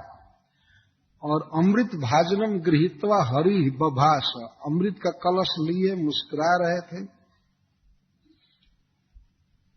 इसी को कहते हैं कर्मण्येवाधिकारस्ते मां फलेषु कदाचित्। भगवान के हाथ से अमृत का कलश छीना गया था, धन्वंतरी भगवान के। तो पुरुष में शक्ति नहीं थी, भगवान इतने सुंदर बलवान थे, लेकिन फिर भी दिखा रहे थे कि हम नहीं कुशल हैं, तो उनके हाथ से छीन लिए। और वही भगवान जब स्त्री के रूप में आए तो वही कलश लौट गया, फिर इनके हाथ दे दिए। भगवान के हाथ से छीना झपटी और स्त्री के हाथ में पूरा अकाउंट, पूरा धन दे दे, जाओ जो कुछ भी करो। भगवान को देना होगा तो नहीं देंगे, स्त्री को देना होगा तो लाखों करोड़ों कुछ नहीं गिनेंगे, चलो सब दे, जीवन की कमाई सब दे। देखिए इन असुरों की दशा, दे दिए पूरा जीवन की कमाई। मरमर करके अमृत उत्पन्न किया गया था। देख रहे हैं बासुकी नाग के मुख से ज्वाला निकल रही है, झुलस गए थे, मर गए थे। अरे पीते तो ठीक हो जाते, आराम से रहते। ऐसे तो पीने की आशा अभी इनकी है ही, लेकिन अब तो गया है अमृत। दोष मोहिनी के हाथ में जाने का मतलब था कि अब गया है। पर बीच में पिलाने में छेड़खानी न कर पाए, डिस्टर्ब न करें, इसके लिए वो शर्त करा रही है, भाषा बंधन कराने लगी। कहती है हंसती हुई, यदि अभिपेतम मया साधु असाधु वा, मया कृतम साधु असाधु वा, यदि मेरे द्वारा उचित या अनुचित कुछ हो जाए, गलती हो जाए या सही हो जाए, यदि अभिपेतम, यदि आप लोगों को स्वीकार हो, अंगीकार हो, तब तो मैं बांटूंगी, नहीं तो ये रखिए अमृत कलश, आप लोग बांट लीजिए, हम पर जिम्मेवारी मत दीजिए। क्योंकि मैं तो एक तो पहले इतनी सुकुमारी हूं कि ये अमृत का कलश लेकर के चलने में मुझे बहुत पीड़ा हो रही है। ये मंदराचल धारण किए हैं, इनको पीड़ा नहीं हो रही थी। अमृत का कलश लेकर चलने में पीड़ा हो रही थी। मोहिनी क्या करती थी, कभी कभी अमृत कलश को कमर पर रख करके ऐसे रखती चलती थी, जैसे वो हाथ में उसका भार नहीं सह रही। तो कमर पर रख करके और तिरछी कमर करके ऐसे रख रहे थे। कहते थे ये तो एक तो पहले भारी है, और दूसरे हो सकता है मुझसे उचित हो जाए, अनुचित हो जाए। साधु असाधु, साधु का अर्थ है अच्छा, असाधु का अर्थ है गलत। हो सकता है कि किसी को भर गिलास देना चाहिए और उसको एक बिंदु मिले, या बांटते बांटते हमारा अनुभव नहीं है, कहीं पर फिनिश्ड हो जाए, कहीं समाप्त हो जाए, तो उस पर जिनको नहीं मिलेगा वो हमको गाली देंगे, मारने दौड़ेंगे। इसलिए अच्छा है कि आप लोग ले लीजिए, और आप में से ही कोई कुशल व्यक्ति बांट दीजिए। वो देना नहीं चाहती थी, केवल नाटक कर रही थी। अब तो इसी के लिए भगवान ने रूप बनाए थे। लेकिन जैसे जैसे वो नखरा कर रही थी, और विश्वास इनका जमता जा रहा था। हमसे गलती हो सकती है क्योंकि मैं अनुभवहीन हूं। अगर मेरा विवाह हुआ होता, पति के घर में रही होती तो मैं खाना बनाई होती, परसी होती, परिवेशन भी मुझे नहीं आता है कैसे किया जाएगा। इसलिए यह कार्य हमारे सिर पर मत डालिए। आप लोग विद्वान हैं, समझदार हैं, हम लोग ले लीजिए। इस प्रकार से जब कहा इत्यभि व्याहृतम तस्य आकरणासुर पुंगवा अप्रमाण विदस्तस्य तत्थे तनुमंस। वे सब मूर्ख दैत्य ये नहीं जानते थे कि ये साक्षात भगवान है, उनके महिमा को, उनके प्रमाण को नहीं जानते थे। तो वे लोग मान लिए उसकी बात। जो उसने कहा कि हमसे गलती हो सकती है या अच्छी बात हो सकती है, किसी को मिलेगा किसी को नहीं मिलेगा, यदि हमारी गलती को आप लोग क्षमा करें, हमारे द्वारा की गई त्रुटि को आप लोग सहन करें, तब तो मैं बांटूंगी, नहीं तो ये रखिए। तो इतना सुनते ही एक स्वर से उन लोगों ने कहा तुम जो कुछ भी करो सही है, तुम गलती कर ही नहीं सकती हो, तुम जो करोगी वही सही हो जाएगा। ये हम लोग जानते हैं। अरे गलती दूसरी स्त्रियां कर सकती हैं, हम लोग गलती कर सकते हैं, लेकिन तुमसे गलती हो ही नहीं सकती। ये तुम जो करोगी वही ठीक है।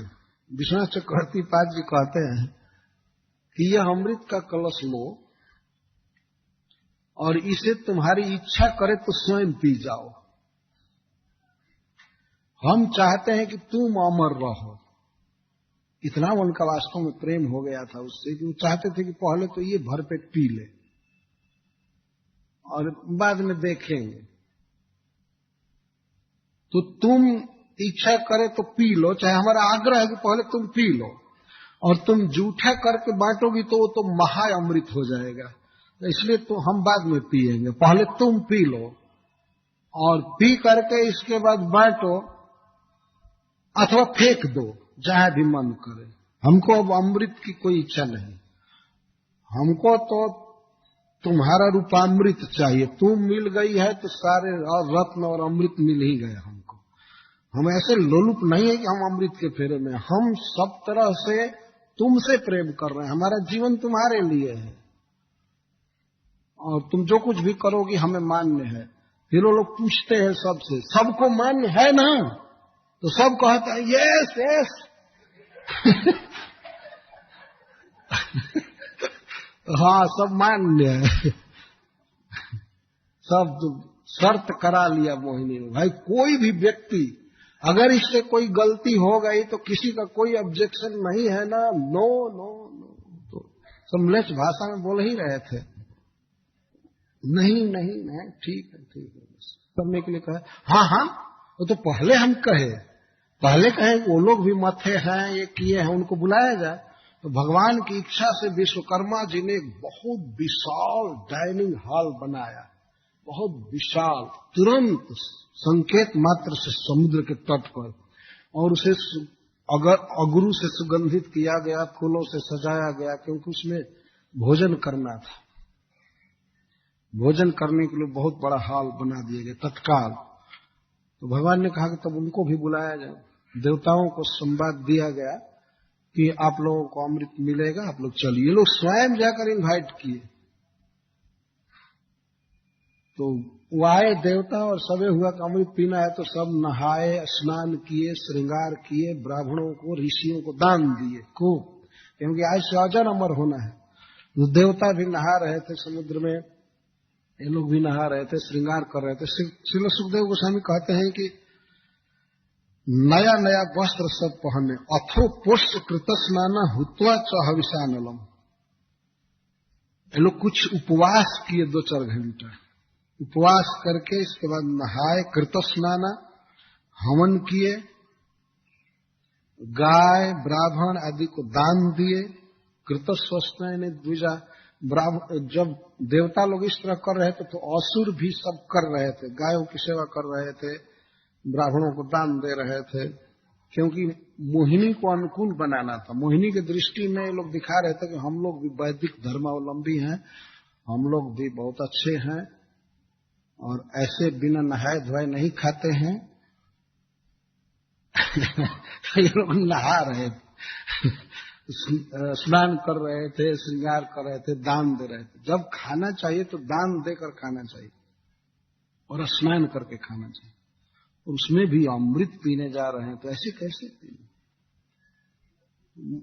ये लोग असुर पहले कहे थे कि मोहिनी को कि तुम पी लो भर पेट, इसके बाद बांटो, क्योंकि तुम भी रास्ता चल करके आई हो, भूखी हो।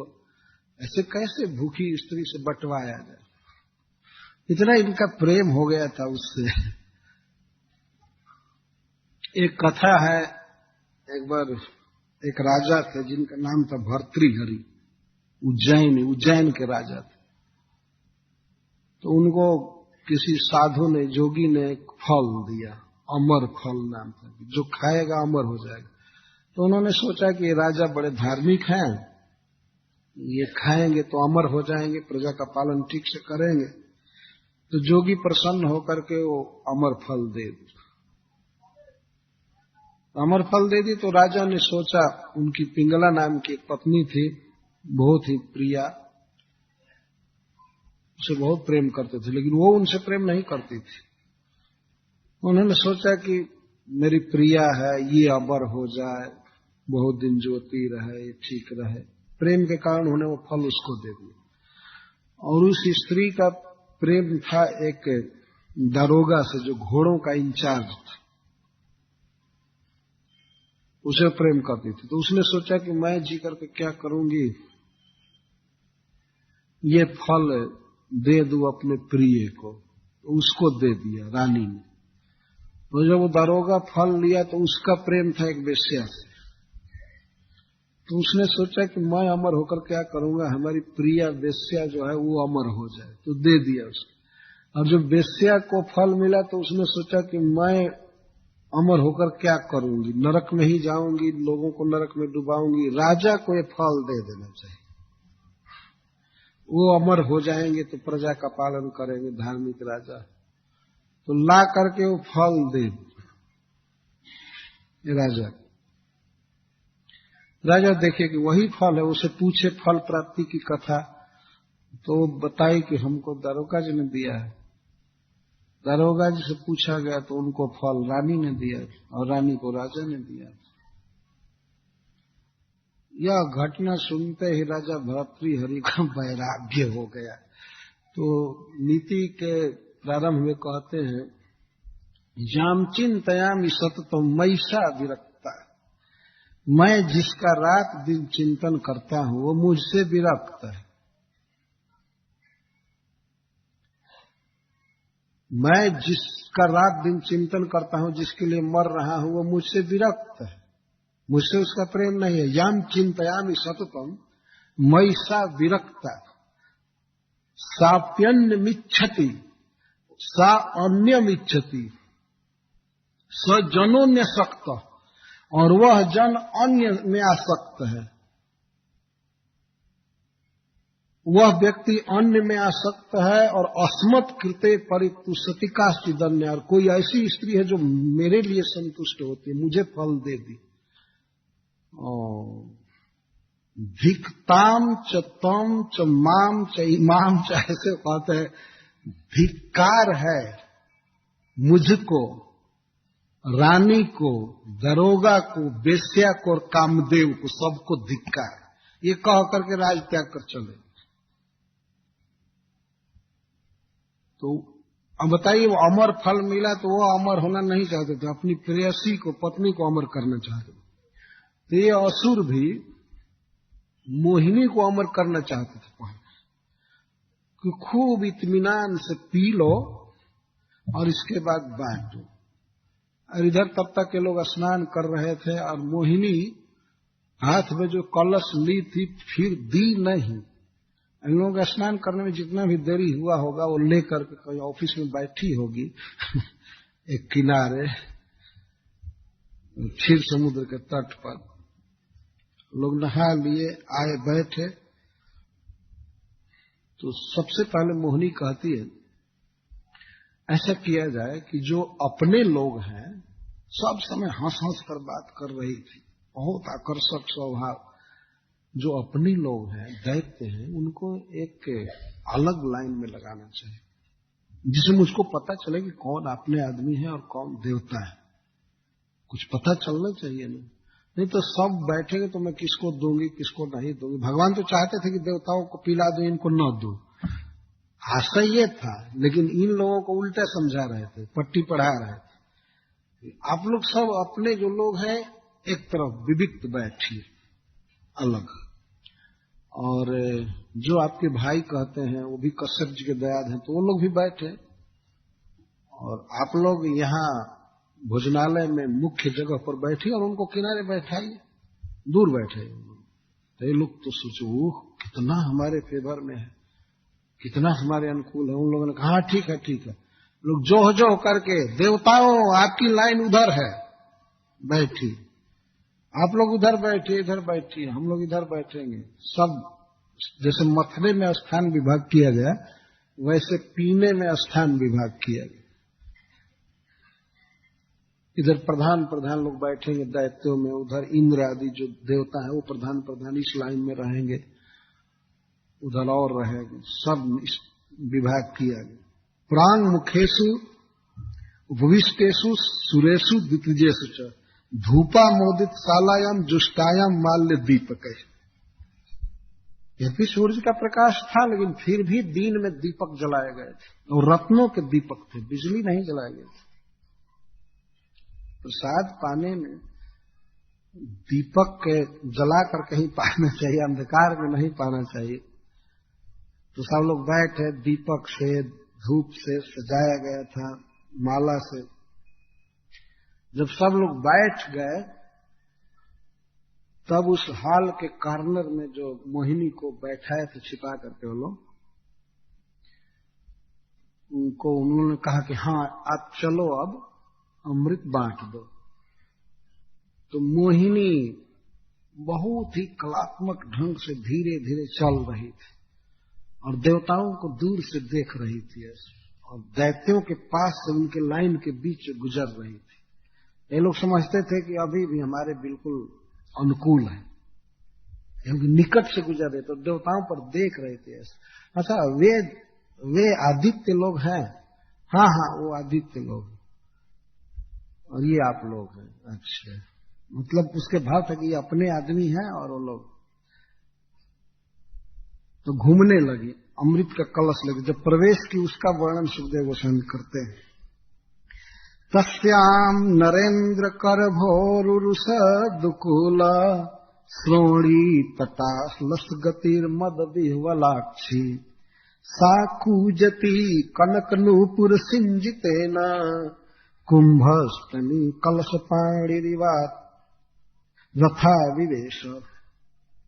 हे नरेंद्र, हे महाराज परीक्षित, जब वह मोहिनी चली उस सभा में तो करभ उरु उषद्दुकूल, उसकी जांघें हाथी के सूंड के समान गोल लग रही थी।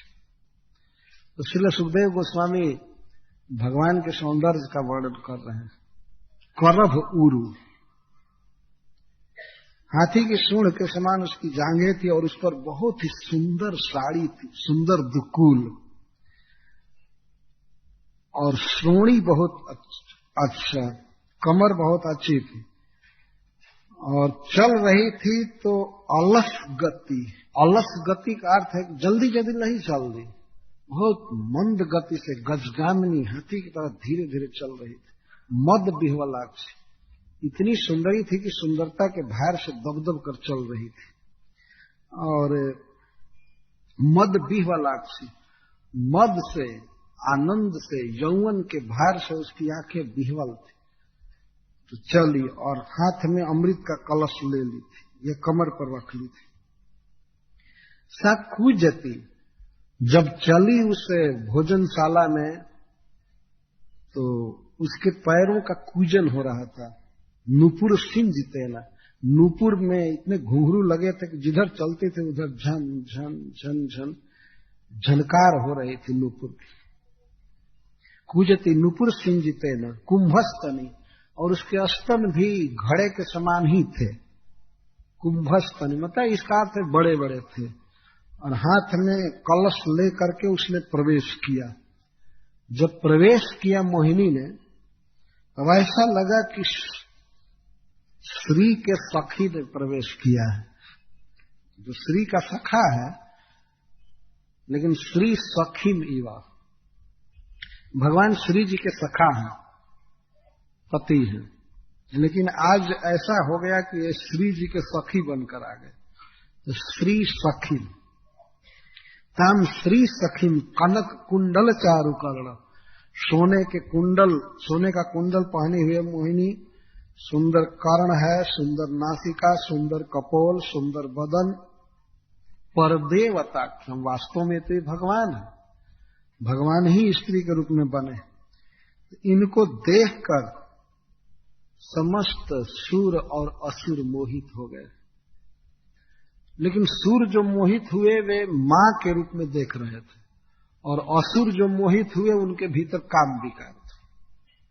भगवान प्रवेश किए उस सभा में, लेकिन जाके रही भावना जैसी, प्रभु मूर्ति देखी तिन तैसी, जिसकी जैसी भावना थी वैसे देखे। देवता लोग ये देख रहे हैं कि हमारी मां प्रवेश कर रही है, सुंदर उतनी ही है, सुंदरता देख रहे हैं, लेकिन फिर भी यही भाव हो रहा है कि भगवान है, हमारे प्रभु है। और दैत्यों के मन में तो हो रहा है कि ये तो हमारी भावी पत्नी होने वाली है। उसके केवल सौंदर्य पर लुब्ध होकर के उनमें काम विकार का उन्मेष हो रहा है। सम मुमुहु उत्स्मित वीक्षणेन देवासुरा विगलित स्तनपट्टी कांता, और मोहिनी ने भी ऐसा भाव व्यक्त किया कि जैसे वो अमृत कलश को संभाल रही है, तो उसका आंचल हट गया स्तनों से, यहां तक कि कंचुकी भी थोड़ी हट गई, वो जानबूझ करके ऐसे दिखा रही थी।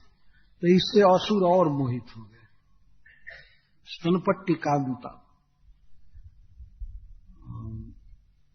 जानबूझ करके मोहिनी ऐसा नहीं कर रही, वो बेचारी अमृत बांटने के फेर में है, तो इसलिए वो संभाल नहीं पा रही, ये भाव कहने का था। और वे लोग देखे सौंदर्य आदि, तो यह सम मुमुहु, मोहित तो पहले से ही थे, अब सम्यक मुमुहु, बहुत अधिक मोहित हो गए। सब प्रवेश करके कई बार चक्कर लगाई असुरों के लाइन में। असुरों के लाइन में चक्कर लगा रही थी, तो उसका आंचल किसी किसी के सिर पर ऊपर ऐसे फहरा जाता था, और उसकी गंध फैल रही थी चरणों की। भगवान के शरीर से तो दिव्य सुगंध निकलता है, तो गंध सूंघ करके, उसके नूपुर की ध्वनि सुन करके निकट से, और उसके आंचल की हवा से सब अपने को धन्याति धन्य मान रहे थे। ओहो, धन्य हो गए ये तो, किसके केवल आंचल की हवा से हम धन्य हो गए। जिस दिन हमारी गृहिणी बनेगी उस दिन कितना हम धन्य होंगे, ये सोचते हैं। तो गृहिणी क्या बनेगी, वो अमृत भी नहीं मिलने वाला। तो उन लोगों को इस तरह से छल से भगवान संतुष्ट रखे थे कि कोई हल्ला न करे बीच में। जिधर चलते थे उधर वो ऐसी नाक करके सूंघने लगते थे चरण को, ये कितनी सुगंध है। धन्य हो गए वास्तव में दैत्य भगवान को सूंघ कर। वो भी एक भाग्य ही था उनका। तो सब प्रत्येक लाइन में घूम रहे थे, देवता एक तरफ बैठे थे और दैत्य एक तरफ, और दैत्यों की भी बहुत कतार थी, बहुत लाइन थी, और देवताओं की भी बहुत लाइन थी। लाइन ऐसे रखा गया था कि बीच में परोसने वाले को जगह मिले खूब। तो मोहिनी घूम रही थी सब जगह, और बीच बीच में अमृत का कलश ले करके किसी किसी पर मुस्कुरा करके देख रहे थे। किसी किसी पर क्या, सब पर। भगवान तो एक साथ ही सब पर देख सकते हैं। देख देख कर मुस्कुरा रही थी और ऐसा कह रही थी, कितने शांत हैं आप लोग, कितने धैर्य से रह रहे हैं, कितना गंभीर है। बताइए इतना कौन महान व्यक्ति होगा कि इतना बल होते हुए भी और कहे कि उनको भी बांटना चाहिए अमृत। और मैं ऐसा करूंगी कि उन लोगों को अमृत का जो हल्का जलीय भाग है, जिसको हम लोग पंचोछर कहते हैं, पंचोछन मतलब घड़ा के ऊपर जो केवल पानी का अंश है, दूध का अंश है, वो तो मैं उन लोगों को देना चाहती हूँ, देवताओं को। जो पेंदी में बैठा हुआ गाढ़ माल है मैं आप लोगों को दे दूं। हाँ हाँ ठीक है, ठीक है।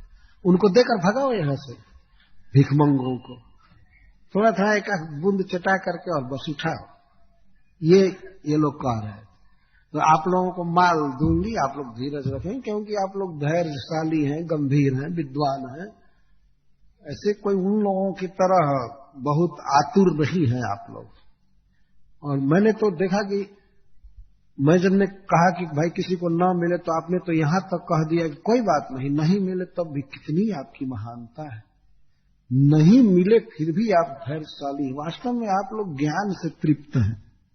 आप लोग ये दूध से उत्पन्न अमृत के फेरे में हैं नहीं, आप लोग कुछ और दूसरे आनंद में हैं। तो ये लोग कहते हैं हाँ हम लोग तो बहुत गंभीर है, जो कहे हैं उसी पर रहेंगे। कह दिए तो कह दिए। इनको आश्वस्त कर रही थी, नूपुर के सिंजन से, मुस्कान से, आंचल की हवा से सबको तृप्त कर दी। इसके बाद इनके तरफ देखती हुई देवताओं की तरफ बढ़ने लगी, अपने भक्तों की तरफ। और मानो ऐसे इन पर देख करके और इशारा कर रही थी कि मैं इनको जल्दी जल्दी दे करके और बाद में आकर के आप लोगों को पिला रही हूँ। वो लोग कह रहे थे दो जल्दी आओ इधर। तो हाथ में अमृत का कलश ले करके भगवान चले और अपने भक्तों को खूब पिलाना चालू किए, भर भर पेट पिलाने लगे। वो तो अक्षय पात्र था, लेकिन फिर भी और ये लोग तो सोच रहे थे कि घटेगा, तो दैत्य देख रहे हैं कि देवता पीने लगे, और इसने कहा था कि थोड़ा थोड़ा दूंगी, और ये तो पूरा भर भर पेट पिलाने लगी। और बहुत जल्दी जल्दी परोस रहे थे उनको कि बीच में कोई बाधा न आ जाए। और वो पी रहे थे, पी करके कोई कोई देवता डकार रहे थे। वो अब तो कुछ दैत्यों के मन में हुआ कि भैया अब पहुंचेगा नहीं इस लाइन में, इधर नहीं आ पाएगा, ये तो खतरा है। और वो लोग सोच रहे थे कि विवाह किसी एक ही के साथ होगा ना, ये तो अमृत भी गया, ये तो जाएगी ही। तो अब तो वे बड़े फेर में पड़े। लेकिन जो लोग बलवान थे, लीडर थे, वो लोग सब यही जानते थे कि हमारे साथ विवाह होगा, हमारे साथ विवाह होगा। तो किसी ने कहा कि कुछ विचार कर रहे हो उधर बंटवारे पर, लाकर दे दिए अजनबी औरत के हाथ में अमृत, कमाई जीवन की, और ये तो ऐसे बांटने लगी।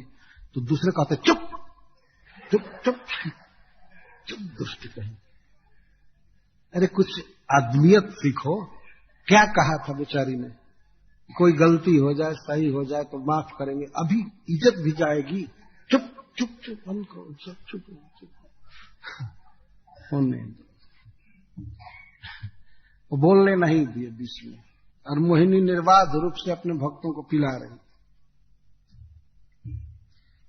मोहिनी ने सोचा कि असुरों को सुधा दान करना सर्पों को दूध पिलाने की तरह, ये तो जाति नृशंसाना, ये तो जन्म से ही क्रूर है, खल है।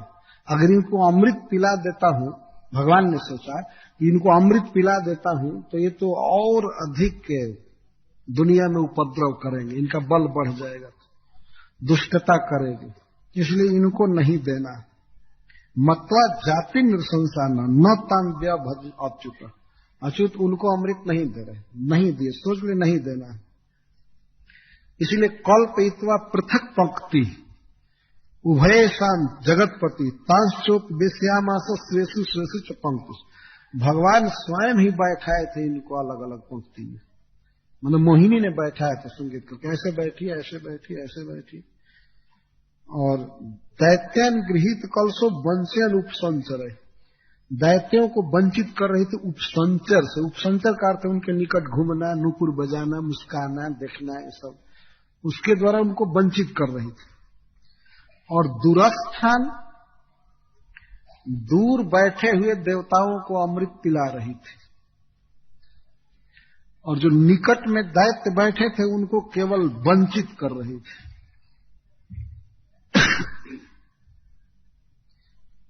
अमृत आ गया भगवान के लिए।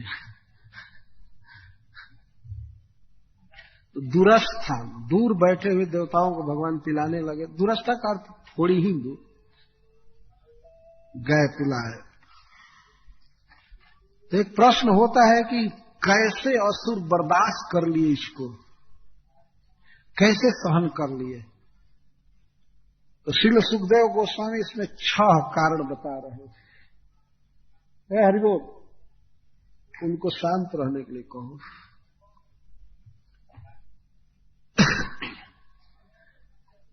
6 कारण थे जिसके चलते असुर बीच में विरोध नहीं किए मोहिनी का।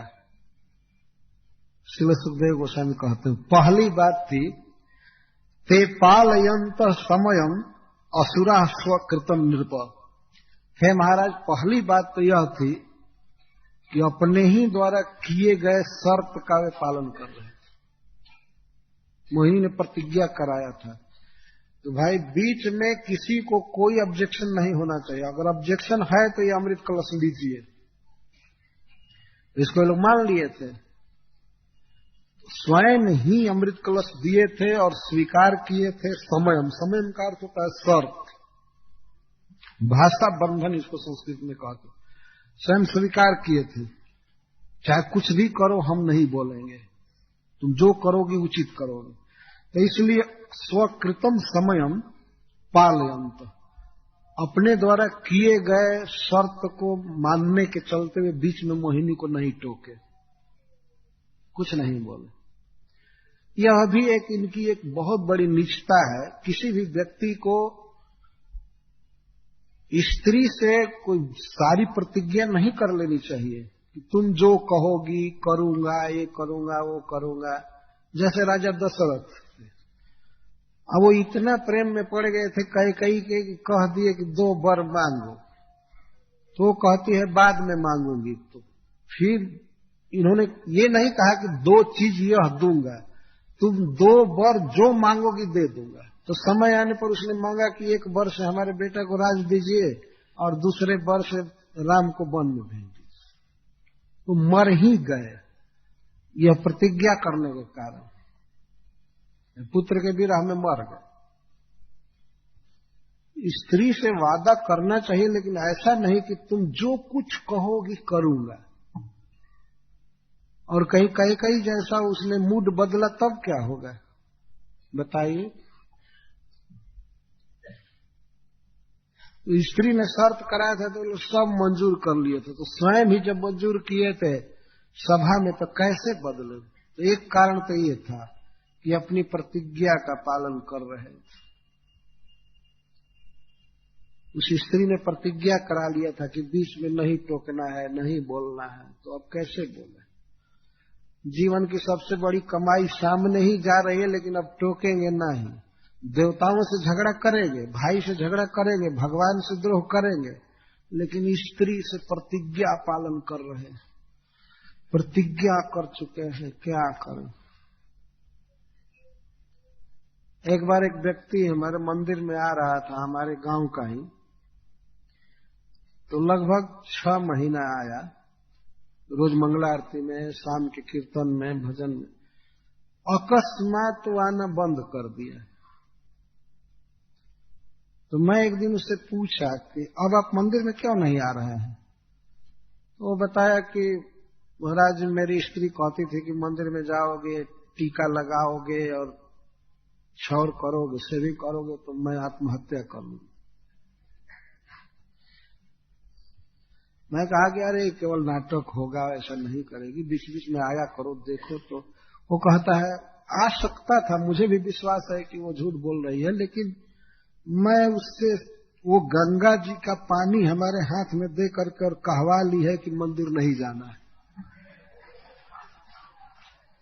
ऐसी ऐसी प्रतिज्ञा होती, और वो गंगा जी का पानी लेकर कह दिया कि हाँ मंदिर में नहीं जाओ।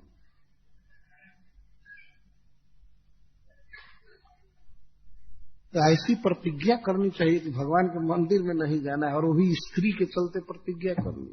इस प्रतिज्ञा में क्या दम है? और जब मंदिर दूसरी जगह बन गया तो मैंने कहा कि वो आपकी प्रतिज्ञा उस मंदिर में जाने की नहीं थी, नया बन गया इसमें आ सकते हैं, तो फिर बेचारा आता था कल। तो उसकी प्रतिज्ञा रह गई।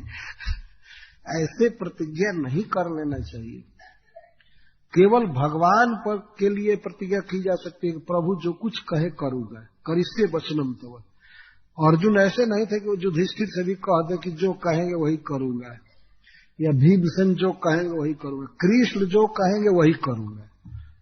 उन्होंने वहां पर कहा है करिष्ये वचनम तव। किसको अपना जीवन दिया जा सकता है? ये कैसे कहा जा सकता तुम जो भी करो, जो भी कहो मैं करूंगा? तो अब तो बांट रही है, अब क्या करोगे? बीच में प्रतिज्ञा कर लो, कर लिए तो बीच में जाकर के बाह पकड़ करके छीनना चाहिए था कि ये क्या कर रही हो। इस प्रतिज्ञा में क्या दम था? बीच में नहीं बोलेंगे, नहीं करेंगे तो मरो नहीं मिलेगा। प्रतिज्ञा, सत्य प्रतिज्ञ हो गए खल कहीं के। बात की बात में झगड़ा करके अमृत का कलश छीनकर भागे थे, बहुत सत्य प्रतिज्ञ हो गए। भगवान की माया से बुद्धि तो नष्ट हो गई थी। बुद्धिमानी तो ये थी कि जाकर के मोहिनी का हाथ पकड़कर कहते कि ये क्या कर रही हो, जो भी बचा है ले चलो उधर। कम से कम बुद्धिमानी ये थी। अरे 2-4 बूंद तो सबको मिल जाता, फिर भी अमर हो जाता, लेकिन नहीं, प्रतिज्ञा किए हैं, सत्य प्रतिज्ञ हैं। अब कैसे तोड़ दें? तो आपस में लोग समझा रहे थे, प्रतिज्ञा हुई है, चुप रहो, कोई मत बोलो। कुछ तो आपस में कुछ कस रहे थे, कुछ कह रहे थे कि नहीं, ये ठीक नहीं हुआ। और कृत स्नेहा का अर्थ है कि इन लोगों ने उसके साथ स्नेह किया था, प्रेम किया था, प्रेम की बात कहा था। तो एकाएक सोचते थे कि भाई अभी अभी हम इतना प्रेम किए हैं, तो एकाएक इसके विरुद्ध कैसे बोले, ठीक नहीं है। अगर इसका विरोध करते हैं तो यह कोर्टसी के, एटिकेट के विरुद्ध हो रहा है। बाहर एटिकेट। और इसे प्रेम से बोले हैं तो अब कैसे इसको डांटे, कैसे इससे झगड़ा करें, स्नेह की। अच्छा, तीसरी बात सोच रहे हैं स्त्री विवाद जुगुप्सा। अब इनको नीति की बात याद आने लगी कि जो व्यक्ति स्त्री से विवाद करता है, कलह करता है, तो वही दोषी तत्काल छोटा मान लिया जाता है। स्त्री से कभी विवाद नहीं करना चाहिए। पुरुष को अगर कभी झगड़ा करना भी पड़े तो पुरुष से करना चाहिए, स्त्री से कभी झगड़ा नहीं करना चाहिए। आज के युग में भी आप देखें, कोई स्त्री से विवाद करे, स्त्री उस पर कुछ कलंक लगा दे तो बहुत भारी फजीहत हो जाएगी। स्त्री से विवाद करना ही नहीं चाहिए, यह नीति शास्त्र में मना किया गया है। तो उस समय इन लोगों को नीति शास्त्र याद आने लगा, स्त्री से विवाद नहीं करना चाहिए। विवाद भगवान से और देवता से करना चाहिए, और स्त्री से झगड़ा नहीं करना चाहिए। अब बहुत नीतिज्ञ हो गए। स्त्री विवाद जुगुप्सा से तस्याम कृताति प्रणया। और चौथी बात थी, कृत स्नेहा का अर्थ है, और तस्याम कृताति प्रणय। कृत स्नेहा का यह अर्थ है कि मोहिनी ने इनके प्रति स्नेह किया था। तो ये सोचते थे कि बेचारी हम लोगों से इतना स्नेह की, हमारे पास घूमी, हमसे बात की, तो हम कैसे इसके विपरीत बोले। और आगे बताए तस्याम कृताति प्रणया। और ये लोग भी उस पर अतिशय विश्वास किए थे, प्रेम किए थे, प्रेम से बोले थे, इसलिए उसके विपरीत बोलना नहीं चाहते थे। और पांचवी बात यह थी कि प्रणया पाए कातरा, उससे प्रीति का संबंध न टूट जाए, इसके लिए बड़ा विह्वल था। इसलिए अमृत पीने की उतनी इनको चिंता नहीं थी।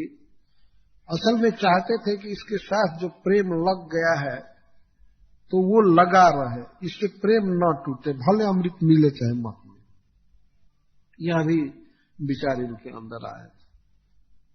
प्रणयापाय का तरह, प्रणय अपाय, अपाय का अर्थ ध्वंस, नाश।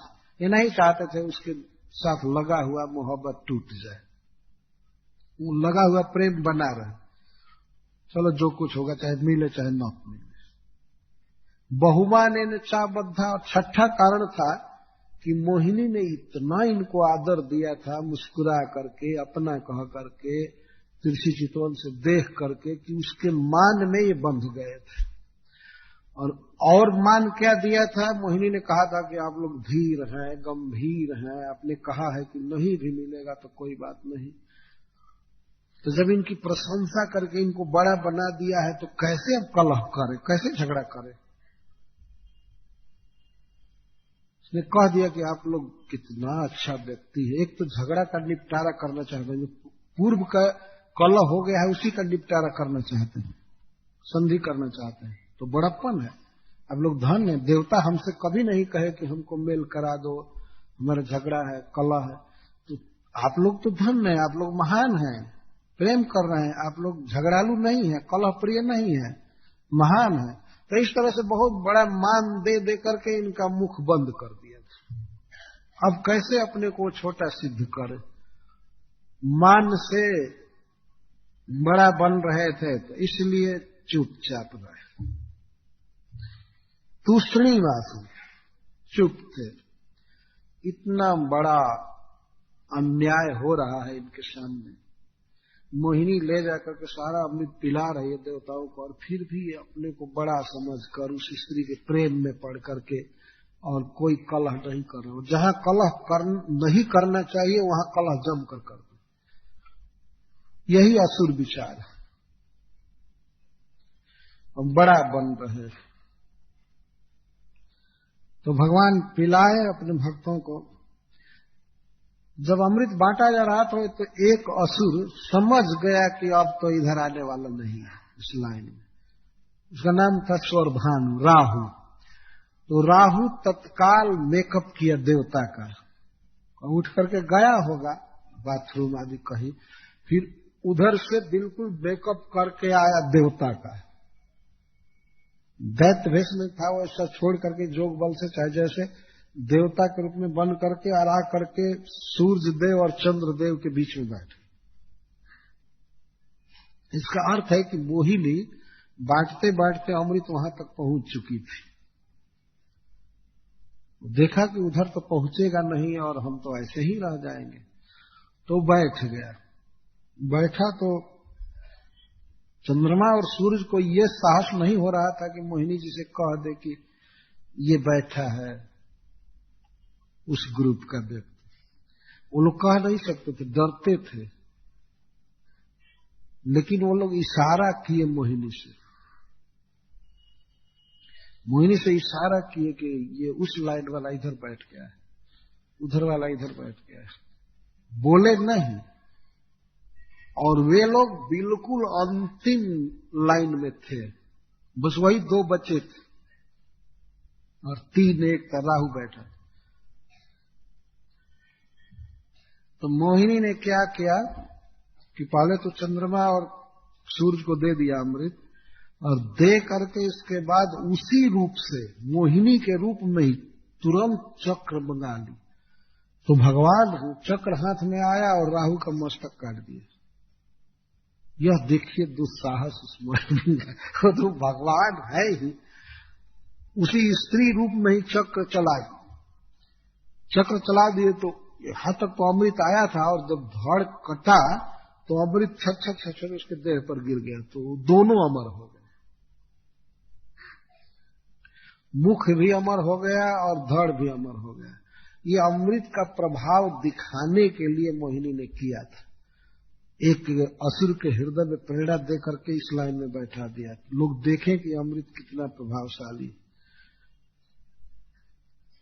तो देवलिंग प्रतिच्छन्न, देव वेश में छिपा हुआ स्वरभानु देव संसदी प्रविष्ट, देव सभा में प्रवेश कर गया। सोमम अपिवत, यहां तक कि मोहिनी ने परोस भी दिया, परिवेशन कर दिया और पी भी गया, लेकिन भीतर नहीं उतरा था। चंद्रार्काभ्याम च सूचिता, चंद्रमा और सूर्य के द्वारा सूचित संकेत किया गया था। चक्रेण क्षुरधारेण जहार पिबत शिर हरिस्तस कबंधस्तु सुधया प्लावित। जिसकी छुरे के समान धार है, तेज धार है, उस सुदर्शन चक्र से भगवान ने उसका मस्तक काट दिया। तो कबंध जो था धड़, वो सुधया आप्लावितो अपत, सुधा से आप्लावित होकर के गिरा। शिरस्त्वमर्ताम नीतम अजो ग्रहम अचिक्लत, सिर को तो ब्रह्मा जी ने ग्रह बना दिया। ग्रह जैसे सूर्य और चंद्रमा एक प्लैनेट है, वैसे एक ग्रह के रूप में ब्रह्मा जी ने उसको बनाया। और वही ग्रह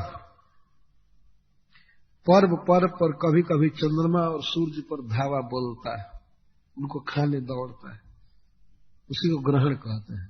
उपराग कभी कभी उसी बैर का स्मरण करता है, ये लोग हमको पीने नहीं दिए थे, मस्तक कटवाए थे, तो एकदम खाने के लिए दौड़ता है। लेकिन भगवान रक्षा करते हैं चंद्रमा और सूर्य। पीत प्राय अमृते देवैर भगवान लोक भावन पश्यताम असुरेन्द्राणाम स्वम रूपम जगृहे हरि।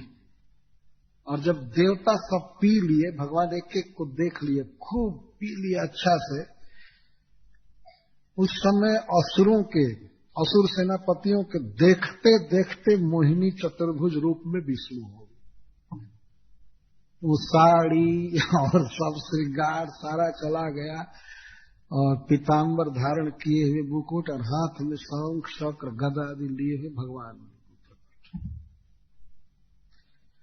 अब तो ये लोग हाय कि बाप रे बाप, अब नहीं जानते थे कि ये विष्णु है, ये है, वो है। आपस में लगे गाली गलौज करने दूसरे को कि तुम कह रहा था ऐसा है, ये है, वो है।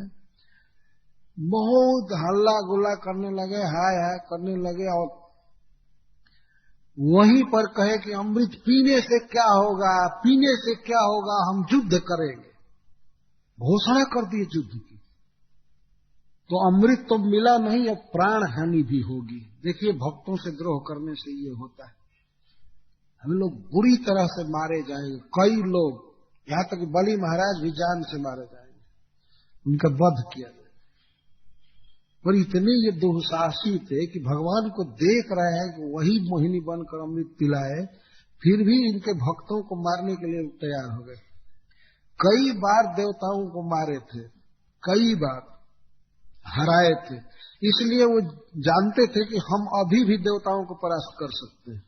अमृत पीने से क्या हो, ये थोड़ा दूध पी लेने से बल बढ़ जाएगा, हम अभी दिखा देते हैं।